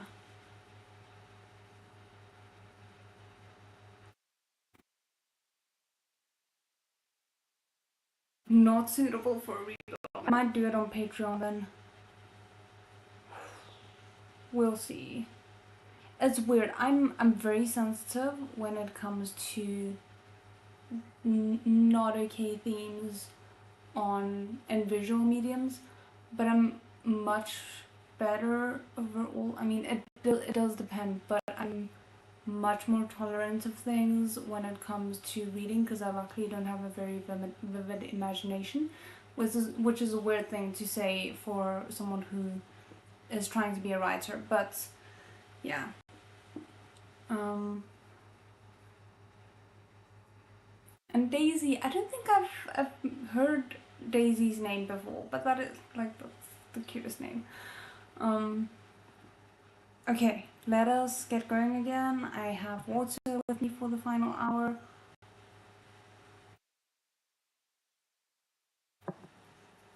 And I think we can just jump into it. So again, for anyone following along, we were at page 213, chapter 58.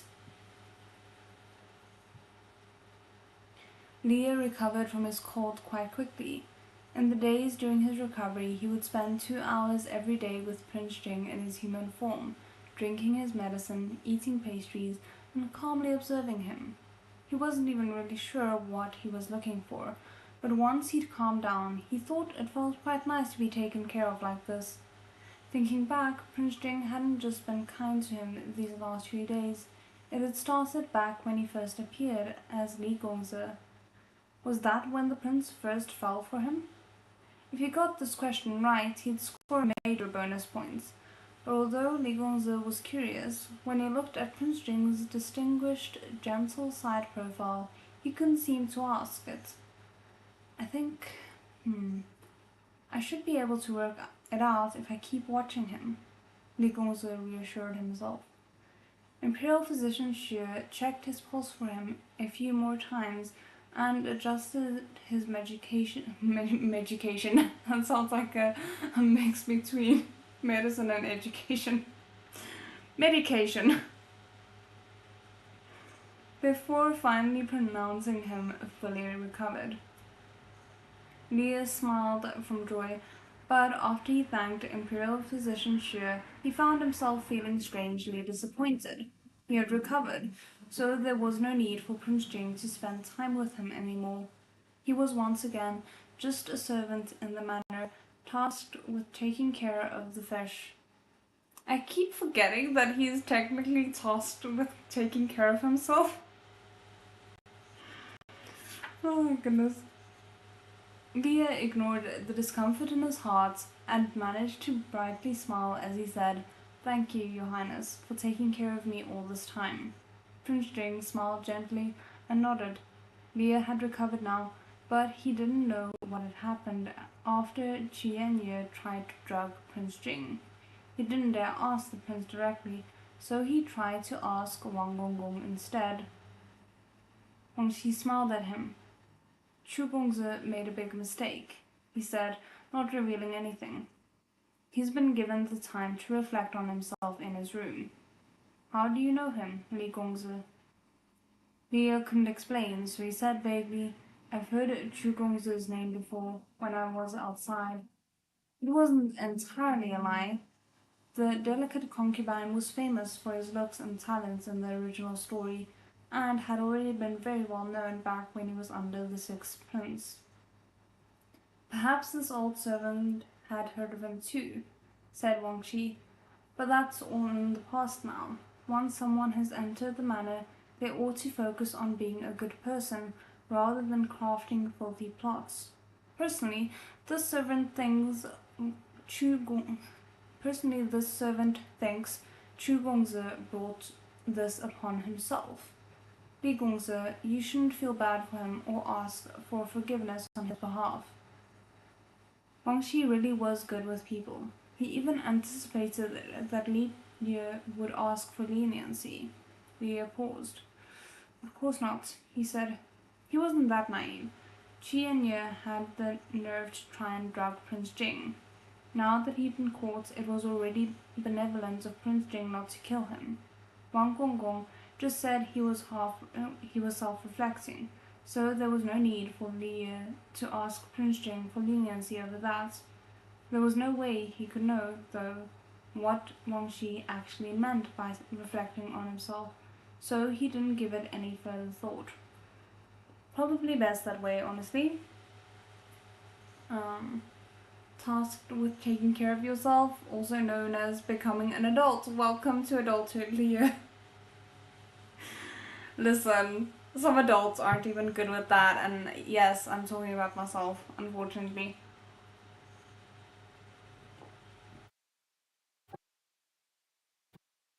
So much for Prince Jing and Qi Yanye's relationship. From what he knew of Prince Jing, the chances of the two falling in love must have dwindled to practically nothing.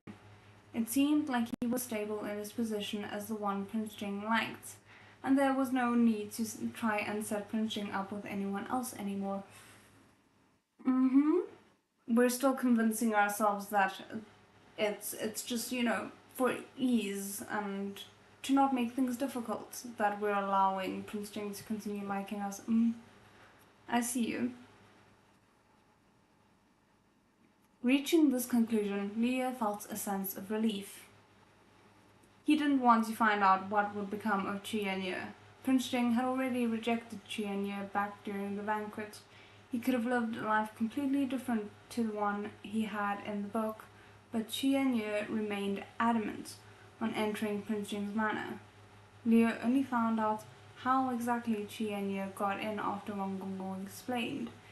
It turned out the third prince had just jammed him in there in a desperate bid for favor. Leah didn't know whether to laugh or cry. Chu Gongzi had no status in Prince Jing's manor, even to this day. He couldn't even be considered a servant. Everyone in the manor knew to keep their guard up against him, and when they called him Gongzi, it was with a slight sneer. Unlike Li Gongzi, who was someone Prince Jing cared for with all his heart. That's cute. Not the disrespecting one person versus the other thing, but the care for him with all his heart. All the servants treated him with respect, careful not to offend him in any way. Although Li Ye's appearance had messed up Prince Jing's canon pairing, he hadn't forced Qi Yanyi to drug the prince. Since that had been Qi Yanyi's own decision, it really wasn't Leah's problem. Leah stopped talking about Qi Yanyi. Prince Jing didn't like that Xiaoye kept asking about other people, so he signaled to Wang Xi with his eyes to stop talking about it. Oh my goodness. Wang Xi, who had been given a great responsibility, immediately changed topics. Your Highness, Li Gongzi, a new market opened up in the city recently. This old servant heard that the emperor organized it alongside the king of Jinju to celebrate the marriage between our empire and Jinju. Many merchants there are from Jinju, and they're selling little trinkets we've never seen over here. As soon as he heard markets and trinkets, Leah's ears perked up. Wang Shi held in his laughter. His Highness was planning on going to take a look. If Li Gongzi is interested, why don't you ask His Highness about it? And our wingman is back to doing his best. Oh my goodness. Wang Xi blinked at Leah, then gestured towards Prince Jing with his lips. Since his transmigration, Leah hadn't once had the chance to go shopping as a human, so he hurried to ask, Your Highness, I want to go. Can I? I wonder, is this the scene that we are about to encounter? Like, do you guys think it's from this? I'm curious now. Oh, I see. I didn't put it properly, but I hope you guys can still see what I'm referring to. So you obviously know what the cover looks like. I'm sorry.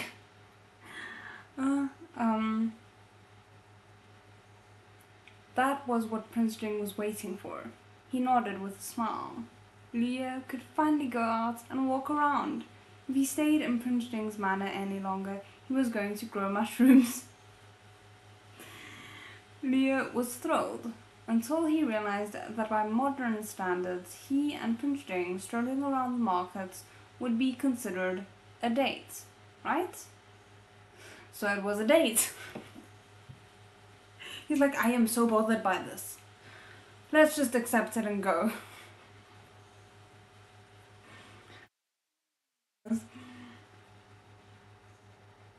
Leah snuck a glance at Prince Jing, blushing slightly. That asshole was employing his sneaky tactics again. Since Wang Xi was the one who brought it up, he almost didn't notice. Since it was a date, did that mean Prince Jing was pursuing him? This asshole used force before, Leah complained silently, and now he's working out how to woo me. He's getting too good, way too fast. You don't sound like you mind too much, despite what you say. But Leah didn't have the heart to say no to the market. He bit his lip. It wasn't like he had a partner. He might as well just let this big asshole pursue him for a bit. He didn't have anything to lose by it. Leah nodded, officially agreeing. Wang Gong almost offered his congratulations. Now, if the masters were going out, it wasn't as if they would leave immediately. They had to see when the market was open and when Prince Jing had time. Besides, Xiaoye needed suitable clothing for going out. Prince Jing chose a few more styles in private and asked Wang Xi to handle it. Really, Wang Gong was too busy lately that he barely had a moment to breathe. In order to completely dismiss any remaining hesitation for Xiaoye, fish lover Prince Jing kindly suggested they take the fish out with them. Taking care of the fish would fall to Li Gongzi. Leah couldn't have asked for a better opportunity. If Prince Jing wanted him to look after his fish, then when the time came, he'd be the one to determine which was the real fish and which was the fake. Soon the day arrived. Leah and Prince Jing had already agreed on a time to leave. Once he transformed, Leah immediately went to go meet the prince. He wore a new long robe that Prince Jing had given him. It was rose red and embroidered with silver lotuses. Ooh, that sounds beautiful. And not obviously it's not entirely a wedding robe, but like it's red, you know. He tied a string of pearls casually around his waist. Wang Xi said he should dress a little more cheerily, since he had just recovered. Leah didn't quite understand the customs of ancient people, but it sounded good, so he put it on.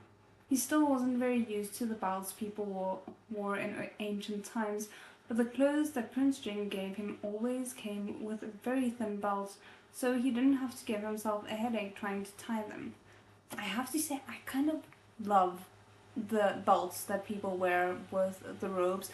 It gives such a nice fit to the clothes, and I say that because I've only ever worn a belt once and I loved how it shaped the clothing. It looked so cool. I'm specifically talking about robes. Obviously I've worn more than one belt in my life, but yeah.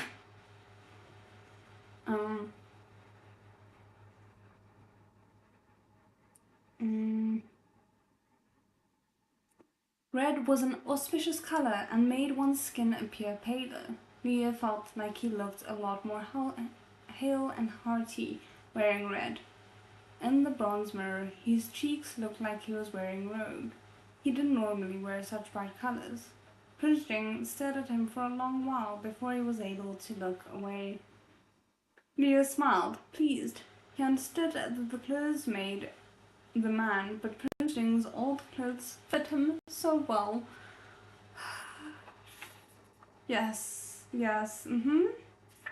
like they were actually made for him. The fish brain might be going with the human transformation just sometimes. Sorry, I keep knocking things over. Let me just see what's going on with the comments.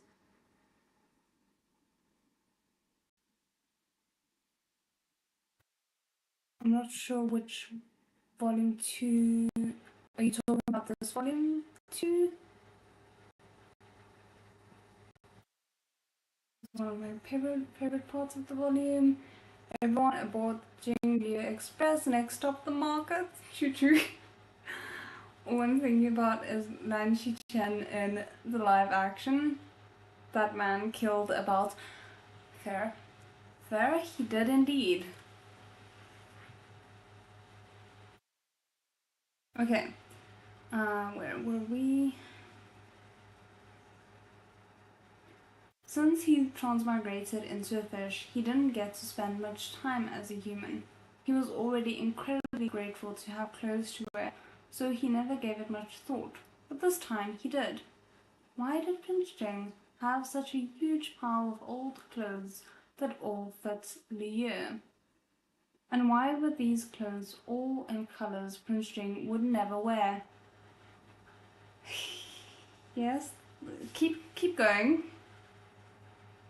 Leah suddenly came to a realization. Could it be that these aren't old clothes at all, but ones your highness has made for me? Prince Jing hadn't expected to be found out like this, and his expression betrayed how awkward he felt. He didn't actually admit to anything, but his uneasy gaze said it all. If this had happened before, Leah might have been annoyed, but now that he'd adjusted his perspective, he could see Prince Jing's feelings towards him and the careful and thoughtful way he treated him. Leah felt like his heart had been pounced on by a little kitten. Thank you, Your Highness. The clothes are very pretty. I'll continue to wear them. Leah tried to tell himself that he was just wearing clothes Prince Jing had made for him. There was nothing weird about that. But Prince Jing's embarrassment seemed to be contagious. After looking into Prince Jing's eyes for a while, he started to become embarrassed too. Leah looked down, playing with the golden chain on the crystal bottle. Because Prince Jing had given him the task of looking after his pet fish, Leah was the one who put the fish in the bottle. He put the fish plush in early on and tried to keep the bottle covered with his sleeve. When the time came, he'd swap it out and put himself in the bottle. He'd make it hard to tell if it was real or fake. He remembered that Prince Jing would wrap the golden chain around his hand to prevent the bottle from slipping. In order to make it seem like the fish was really in there, Leah did the same thing. But he had only wrapped the chain around once when Prince Jing took the golden chain bottle away from him. Leah was confused. His heart leapt into his throat, afraid Prince Jing would take a look at the fish in the bottle and notice the difference. But Prince Jing only unwrapped the golden chain from his hand and wrapped it around his own instead. Huh? Prince Jing couldn't speak, so he had to guess a lot of what he meant. Leah thought about it for a while. Prince Jing hadn't scolded him, so it probably wasn't because he wasn't taking good care of the fish. Perhaps he thought the chain would make him uncomfortable? But Prince Jing's hand had been injured, and injured to protect him too.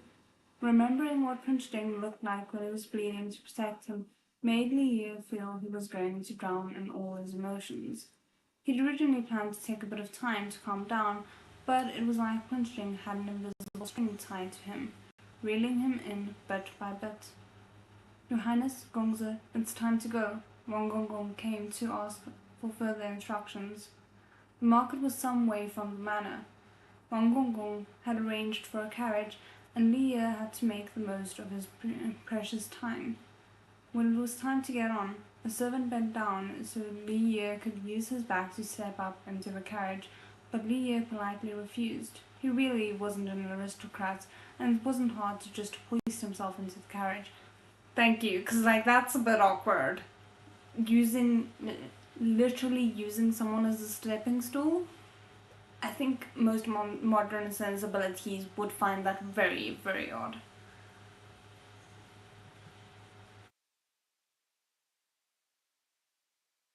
Okay.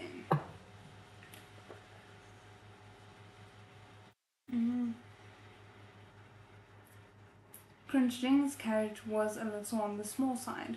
When Leah was in there alone, there was just enough room. But then Prince Jing got in from the other side, and with the two of them together, it was a bit cramped.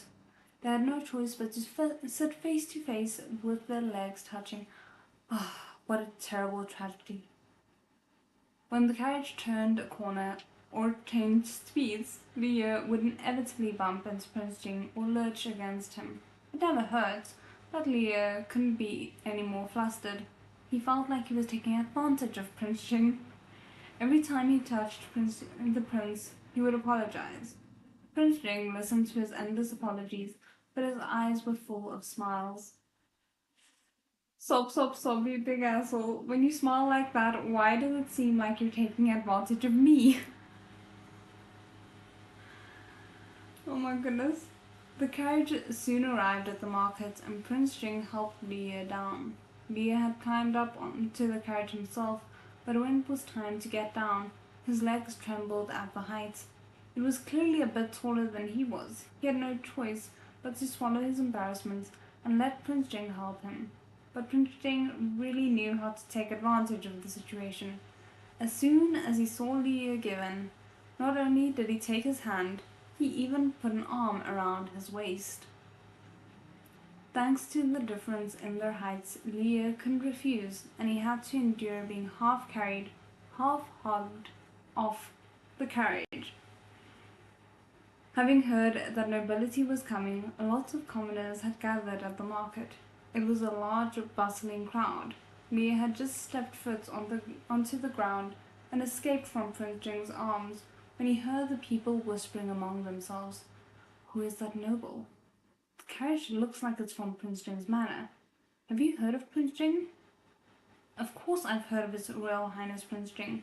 I'm asking about the young gongzer next to him. Leah's ears immediately perked up at the mention of himself. Yes, and his head grew another 10 sizes that day, I swear. Who's that gongzer? I don't know. Perhaps His Highness's younger brother?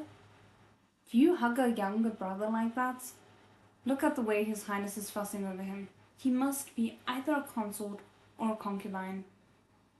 No way, a consort can come to the market too. A consort wouldn't be able to, so maybe he's a beloved concubine instead. A concubine? Prince Jing also overheard the inappropriate conversation, and his expression darkened.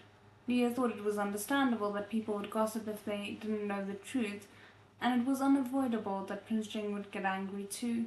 It would be good if he could clarify the situation here. I don't think he's gonna clarify it in the way that you expect him to. The thought had just popped into his mind when Prince Jing's sharp gaze swept towards Wang Shi like he could hear Leah's thoughts.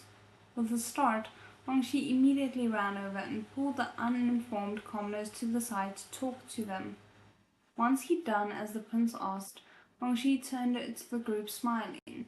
The commoners also came back smiling, yelling excitedly, "Welcome, Prince! Welcome, Consort!" You wanted him to clarify. Leah had naively thought Prince Jing was going to explain the situation. One mistake, and he'd regret it for life. How had he become a consort? What was going to become of his reputation? You're a fish, so you do not have a reputation that is connected to your human self. He just created one for you. Well, never mind. A fish didn't need a reputation. Leah had lost count of how many times he'd comforted himself like this by now. Oh my goodness. I'm fine, I'm fine.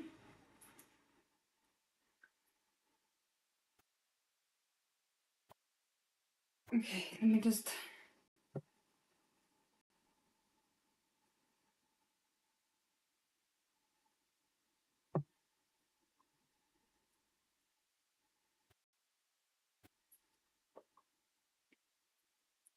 Chapter 59, Fishy Shopping.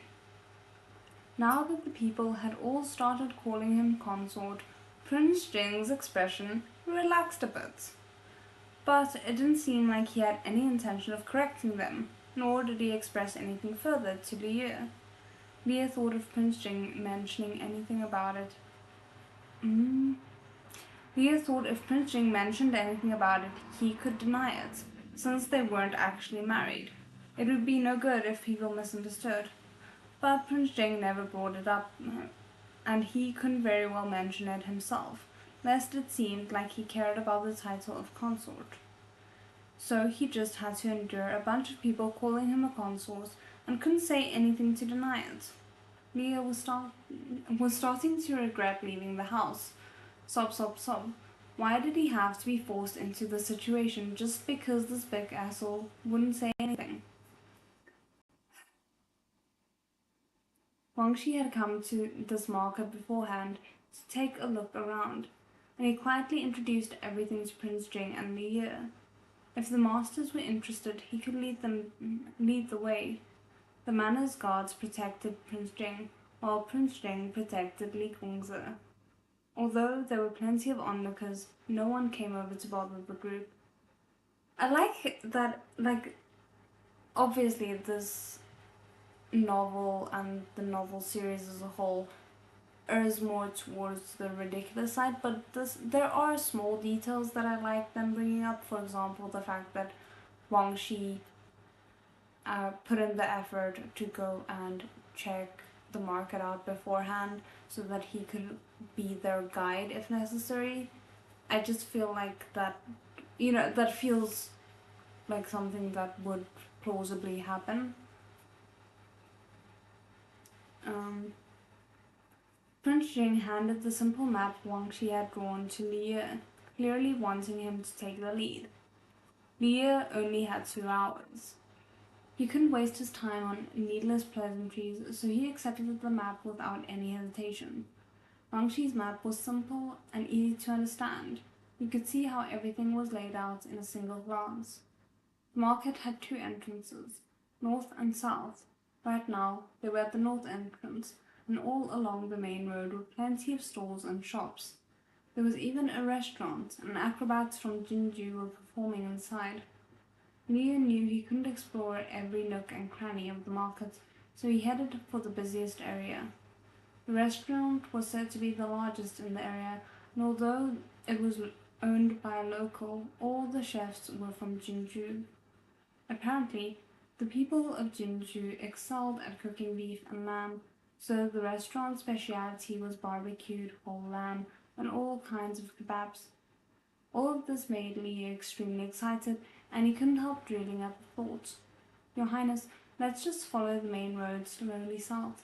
We can take a look at the stalls along the road, then have a meal at the restaurant and watch the acrobats.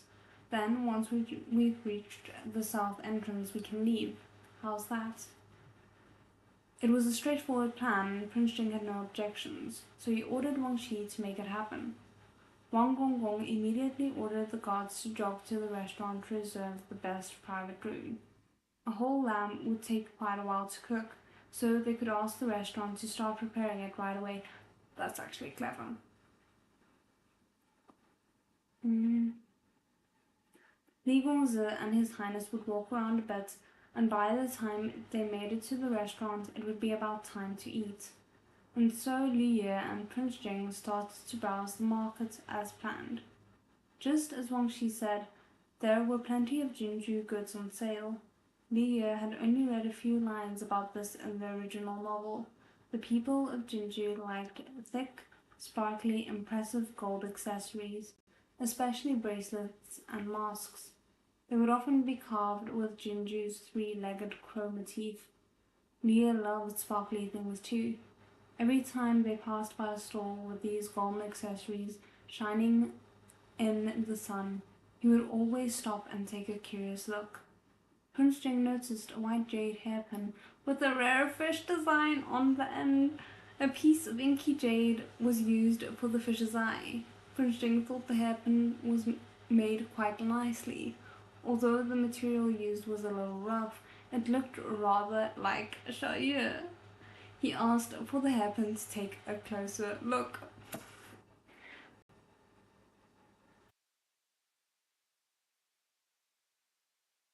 It is this. It is this. Let's look. Let's look. Okay, I don't know if you're gonna be able to see it, but I will show it even though assumedly everyone has already looked this cover to death. This makes me so happy. And the nice thing about this is like, generally, oh crap, I just realized I forgot to change my camera battery because I'm not yet used to the 3 hours. So give me a second, I will be right back.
Okay, sorry about that.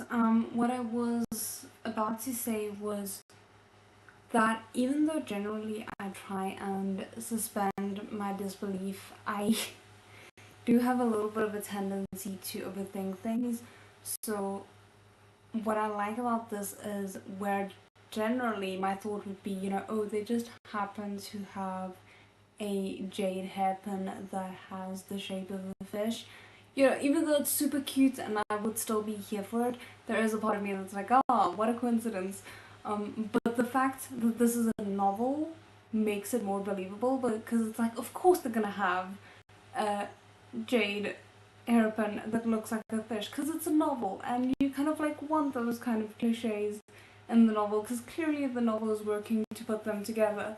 So I like that you can kind of explain those kinds of things away in the setting.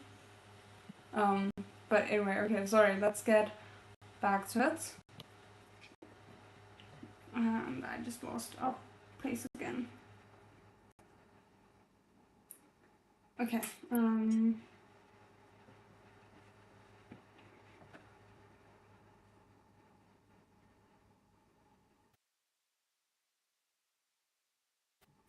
Leah was delighted that Prince Jing was looking at the hairpin. It turned out this big asshole also liked sparkly accessories. While Prince Jing was examining the hairpin, Leah snuck off to a different stall. Prince Jing noticed immediately and handed the hairpin off to Wang Shi to take care of. He led the guard himself, following Leah from a distance. Ever since Xiaoye arrived at the market, his eyes had been practically glued to all the little trinkets along the side of the road.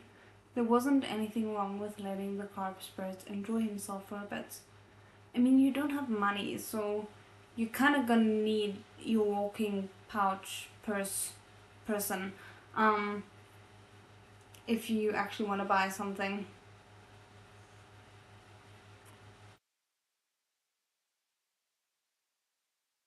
Most of the stalls along the main road were surrounded by people, but after a while, Leah found one that was a little quieter. This one sold bracelets and masks. Leah's appreciative gaze paused at each mask hanging up on display. The masks at the stall all had a thick layer of golden powder, and three-legged crows stood on the forehead of each one. Every crow had a beautiful peacock feather at its tail, all making the masks seem ancient and mysterious. I kind of want a photo or an illustration of those masks because it sounds amazing. Is it a dame trope for one of them to have zero money and the other to be the sugar daddy? Honestly, at this point, I think it is because I've seen it so many times.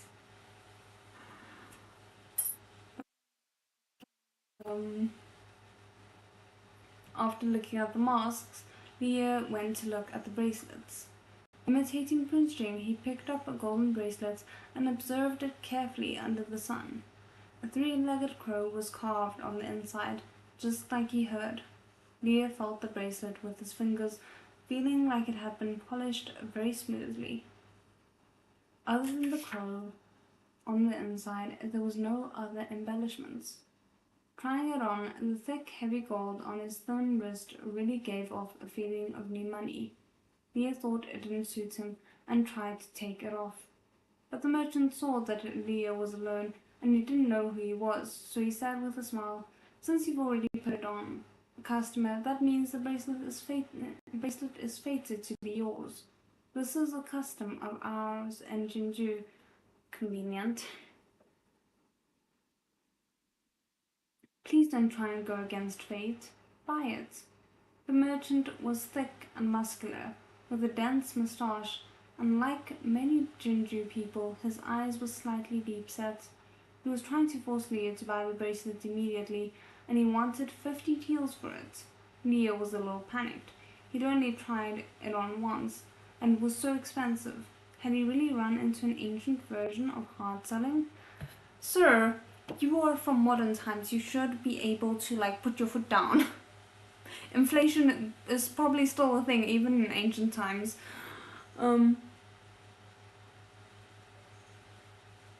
Oh my goodness.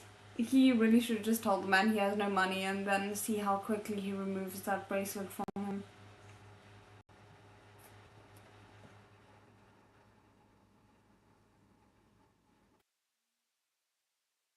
Jing, who was a distance away, was about to intervene as soon as he noticed something was wrong. But then he saw Leah scratch his cheek and smile mischievously. Prince Jing's footsteps stopped. It seemed like he had accidentally come across Xiaoye making mischief. Xiaoye was a carp spirit, after all. As long as there was no danger, he could do whatever he wanted. Meanwhile, Leah was thinking it over carefully. The merchant hadn't warned him that he couldn't try the wares on. He then glanced at the other stalls. Everyone was trying things on, but the other merchants didn't say anything.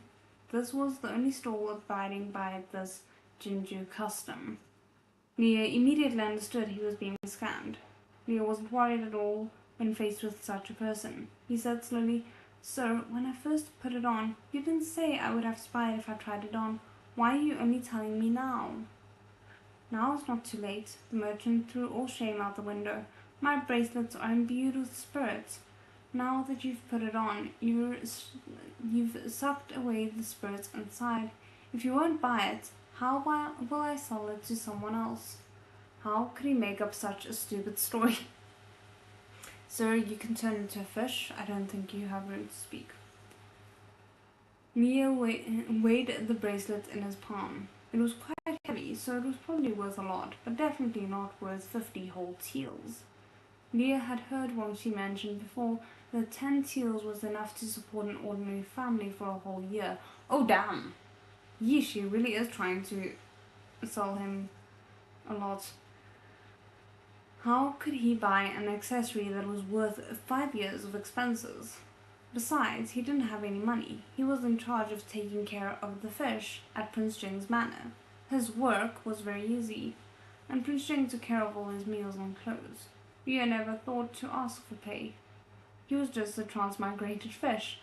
Why would he need to care about such material goods? Sure, he had an inventory, but it was better to save that for something important. Although he slept with a golden embroidered blanket and on a spacious silver rock bed every night, he actually had nothing to his name. He had no savings. He was just a fish pauper. I never in my life thought I would read that. There was no way he could afford this golden bracelet, and he didn't want to waste money to support such scammy practices. That I like. Because it's like, it's not actually about the money, it's about the principle. Because I'm sure he could get Prince Jing to buy that for him at the ridiculous price. But it's about the principle. It would be best if you could teach this merchant a lesson. Sorry, sir, Leah said easily. 50 teals is too much. No matter what you say, I'm not going to buy it. What are you going to do about it? The merchant stared, eyes wide. There was no way he was mistaken. The youth's robes were made of top-quality ice silk. Ooh, that sounds very fancy. Even the pearls casually tied around his waist were each a good size. Thus, he determined this youth must be a rich gongzer. But how could a member of the aristocracy not be able to afford a mere 50 teals? Plus, he looked like he had the time to haggle all day. Yes, you have underestimated an average student living. The merchant's expression was dark. The least I can do is 45 teals. I can't go any lower.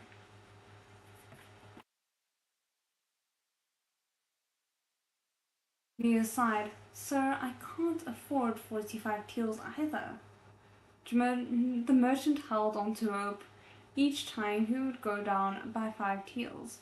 They'd haggled down to 25 teals, but this gongzer still wasn't planning on paying.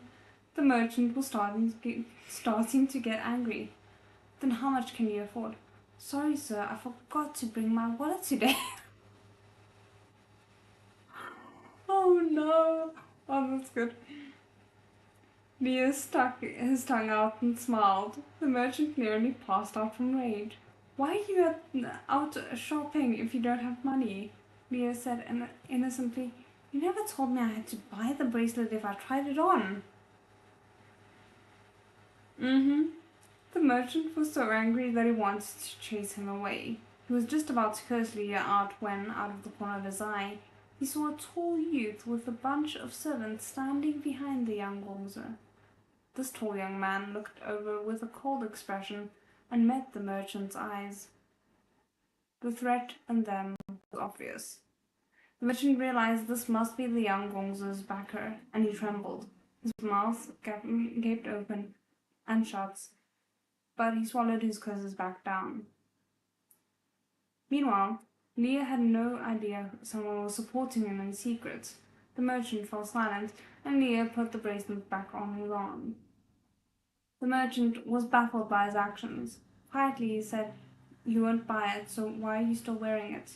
Sir, didn't you say I sucked away the spirits of the bracelet? Said Leah simply. I'm wearing it for a while so it can suck some of my spirit back into it. You can sell it to someone else. The merchant had just said his bracelet had spirits. If he denied it now, he'd basically be slapping himself in the face. Oh my goodness. The merchant's uneasy gaze floated over to the youth not far away. Perhaps he was imagining things because of the danger he could sense, but the youth's icy expression seemed even colder. There was nothing he could do as he watched Leah play with the bracelet, fiddling with it in all sorts of ways. Passersby stared at Leah curiously, and there were some who were interested and also wanted to play with the bracelet. The merchant thought business had arrived, but Leah leaned in and casually said, "Did you guys bring enough money? The merchant has a rule that if you try it on, you have to buy it."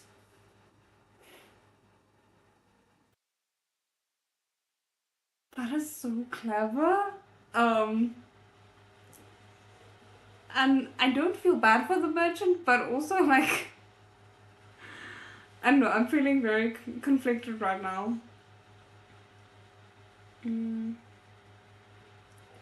Once everyone heard that, they all left quickly.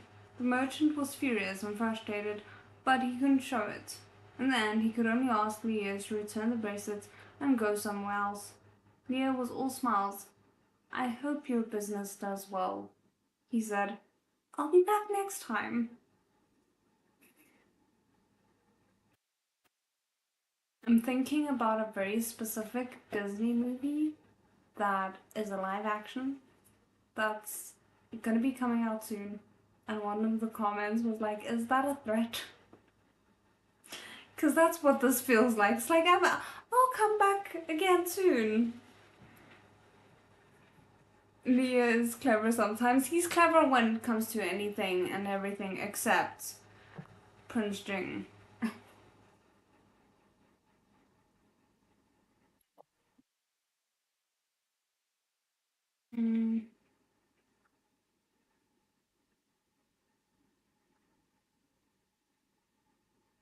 "Please don't come back," the merchant prayed silently. Leah thought he'd only left for a short while and that Prince Jing was probably still looking at the hairpin. But when he turned around to go look for Prince Jing, he saw the prince standing behind him with a smile, as though he were a solid metal wall. "Your Highness." Leah's tongue was tied. Cecil had been here the whole time? Then wouldn't he have seen him haggling with the merchant and messing around with him? As the one that Prince Jing fancied, he must have completely shattered Prince Jing's image of him, right? Also, I just realized, like, Shaya has 2 hours to be human in a market, and he spent, like, what, probably a good 20 minutes of it haggling with this man just so he would be able to scam less people. That's, like, actually quite cute.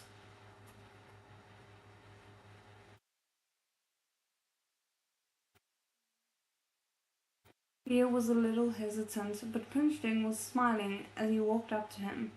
He patted Leah on the head, pulled out a white jade hairpin shaped like a fish, and carefully put it in Leah's hair.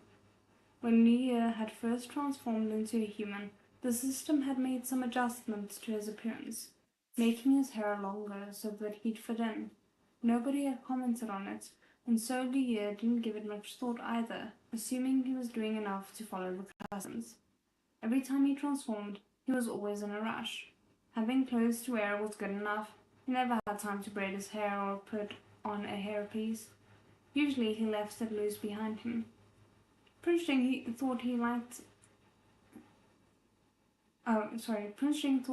it like that and never said anything. Now that he had a hairpiece, Leah stared at the round little fish lost in thought. Did Prince Jing give him a fish hairpin because his name was Leah? Prince Jing really did like fish a lot. Leah's earlobes were a bit red. Was he supposed to learn how to tie up his hair now? I mean, maybe, just a little bit. Just keep the hairpin safe, I think that's the most important part. Chapter 60. Fishy eats barbecue. The fact that he has now become Fishy and not Fish ever is kind of funny.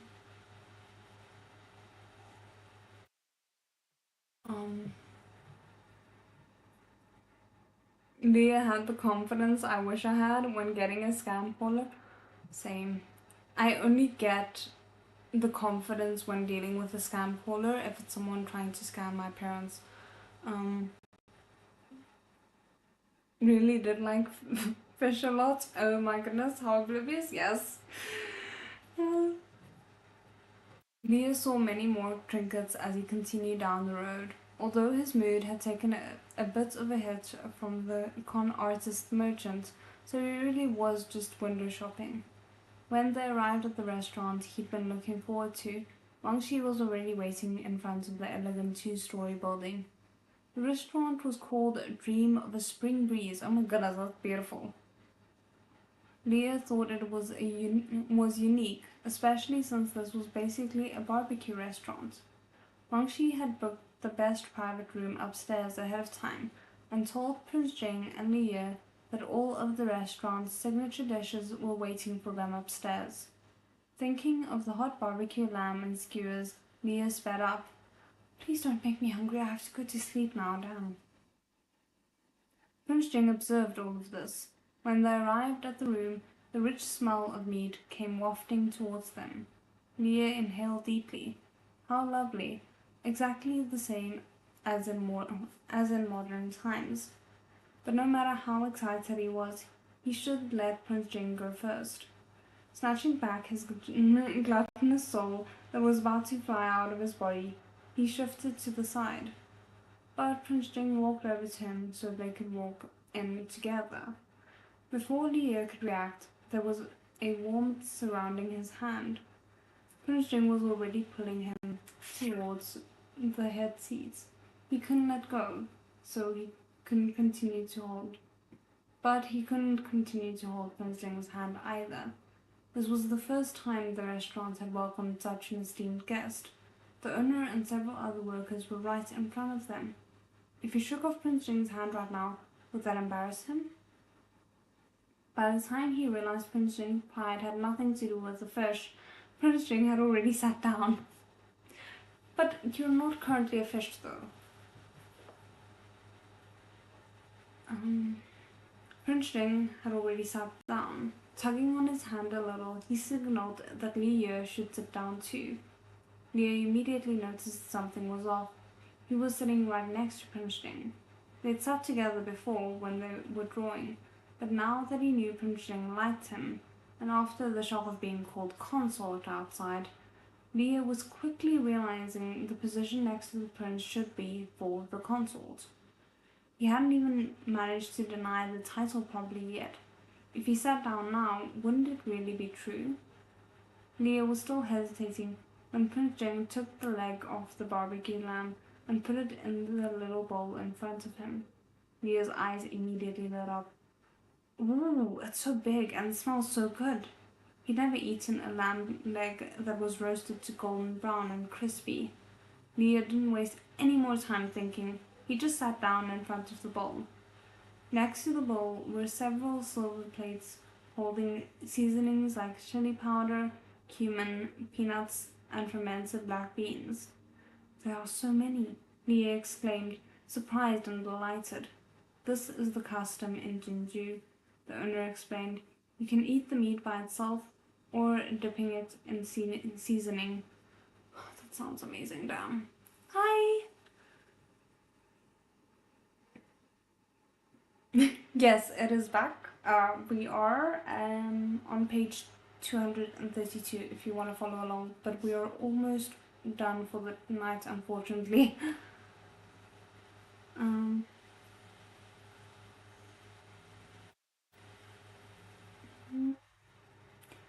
Leah liked this custom. He immediately began to make his own dipping sauce, starting with a lot of chili powder and cumin, then a little bit of sesame. He then looked up at the owner and asked, "Do you have sesame oil and minced garlic?" He really wanted to ask if they had oyster sauce, but he thought they might not have oyster sauce here in the past, so he asked for sesame oil instead, which was also very fragrant. The owner knew right away that this was someone who knew how to eat and hurried to respond. Of course, of course. A lot of the nobility didn't like to eat these two condiments, so the owner didn't usually bring them to the table for fear of offending the guests. He immediately asked the server to bring them both out. Leah finished mixing his dipping sauce in no time, feeling very proud of himself. When he glanced at Prince Jing, however, he noticed there was nothing in his bowl. Did Prince Jing not know how to eat this? After all, princes mostly ate steamed or boiled foods, rarely ever barbecue. Although Prince Jing had given him a leg, he himself only grabbed half a slice of white meat. Your Highness, can I help you? Leah asked quietly. Prince Jing had been waiting for him to ask. Smiling, he put his bowl next to Leah without any hesitation. Sir, your mouth might regret that, considering how much spice it sounds like he put in that sauce.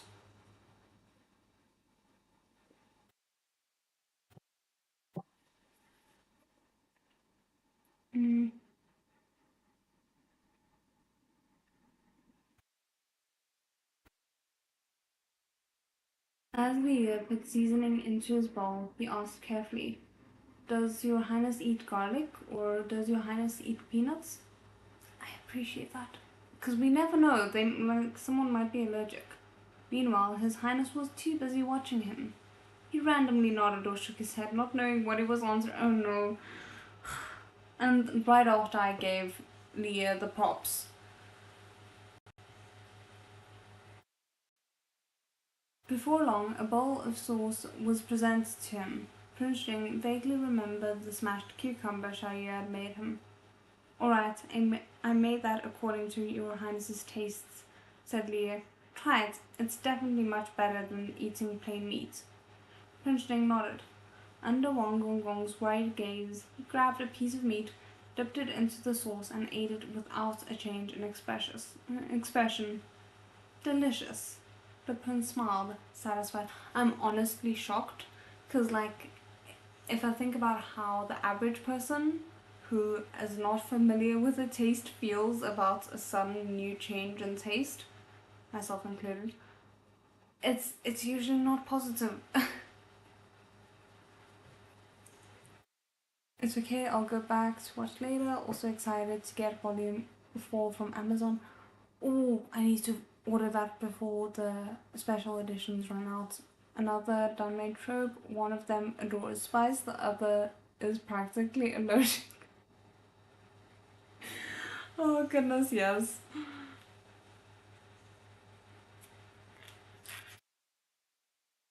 Leah quickly ate nearly half the lamb leg, drank some lamb soup, and tried to cut a plate of braised beef. Though his knife skills were lacking and it didn't look very good, it was at least edible, and nearly all of it went into Prince Jing's stomach. That's actually really cute. They'd been eating for a while when someone suddenly announced that Leah had arrived, looking for Prince Jing. Oh crap. Leah lowered the lamb leg, which he was holding in one hand. The ever-observant Wang Gongong handed him a clean cloth. Leah wiped his oily fingers and mouth, then looked towards Prince Jing suspiciously. What was Ye doing here? Did Prince Jing ask him out to the market and invite Ye Qingyan as well? Leah was thinking too much. Of course Prince Jing hadn't invited an unrelated party. Excuse you? Now anyone except Leah is an unrelated party. Ye had just heard Prince Jing was eating at Drunken Spring Breeze and wanted to join the fun. As for how Ye Jingyan found out, Prince Jing's gaze cut across to Wang Shi, who rubbed his nose guiltily. He was Prince Jing's weather vane. If Ye asked where Wang Shi was, he would know where Prince Jing was. Okay, so it wasn't like our dear wingman knowingly ratted them out to Ye. It was more, oh, can you tell me where Wang Shi is? And then just immediately goes, okay.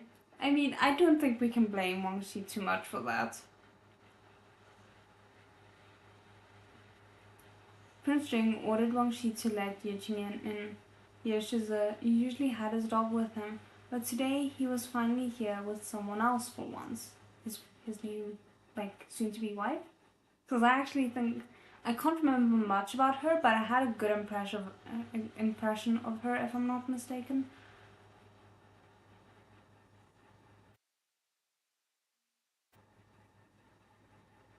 He had brought a small, skinny young Gongzi along.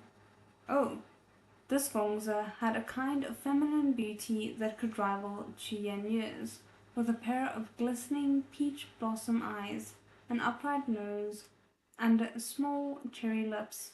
Both of his hands were wrapped tightly around Ye Qingyan's arm. I. He is about to be married, right? To the princess of Jinju, or am I like completely misremembering here? Because I'm unclear about what the customs and like what is okay for men to be doing if they're about to be wed are in ancient times, but this doesn't feel right. If what we're seeing here is what's actually happening. Leah was shocked. In the original book, Ye Qingyan was an only child, so this youth couldn't be his younger brother. But he was so close to Ye Qingyan, it was a little weird. Besides, wasn't Ye Shize about to get married to the princess? Maybe it's the princess's brother? Like, I'm hoping it's something that is actually very innocent.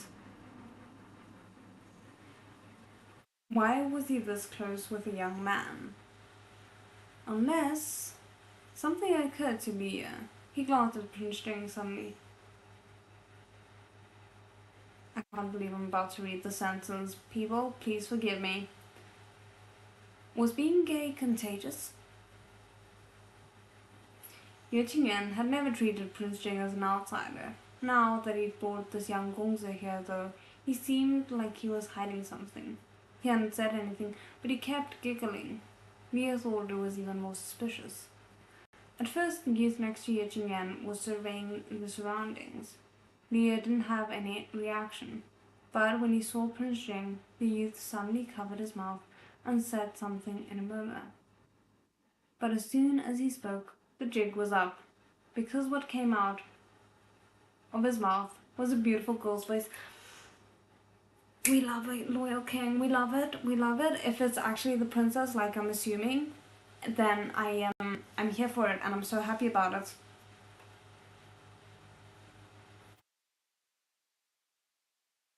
Prince Jing and Ye Qingyan stared at each other for a while. It was clear who this person was, but Leah was still stuck on, this youth is actually a girl in disguise. Why would Ye Shize take a girl dressed up as a man shopping?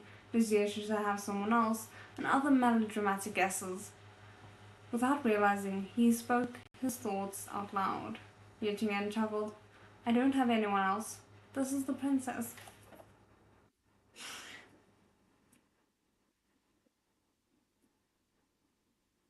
This makes me very happy. Sorry.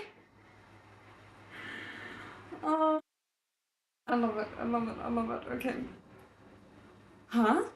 Leah had been thinking that perhaps Ye Qingyan had done something unforgivable to the princess of Jinju, but it turned out the youth next to Ye Qingyan was the princess herself.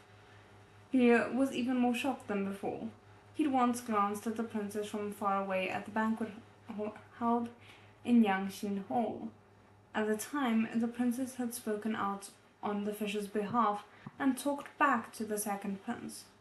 But he'd been inside a fish tank back then and hadn't gotten a good look at the princess. Now that she appeared again disguised as a man, Leah didn't recognize her at all. Oh, look at the cute. Okay, so I'm not going to be able to continue reading now, so we're gonna have to end off on me showing you guys the illustration. But it's so freaking cute. Okay. I hope you guys will be able to see the details, but there's the two cuties. And then you have, I think, pretty much Shaya just being gobsmacked there in the back, which is hilarious. I really hope you guys can see it properly, but it's so cute. Okay. So that is where we're gonna end it for tonight, and I will be back next Wednesday for the next few pages of this. Let me just quickly check. We are on page 237, so we actually did pretty well, I think. And then, oh, just a quick reminder again. So I'm not 100% sure yet what the time is going to be for the live streams of Justice in the Dark for anyone who wants to join, but that'll be on Monday. I will post up about it when we get closer to the time, what the time zone is going to be and everything like that. So thank you guys so much for joining me. This was so much fun. Like, this novel is just such a joy. It's so funny. And I will see you guys again next Wednesday, if not Monday. 再见。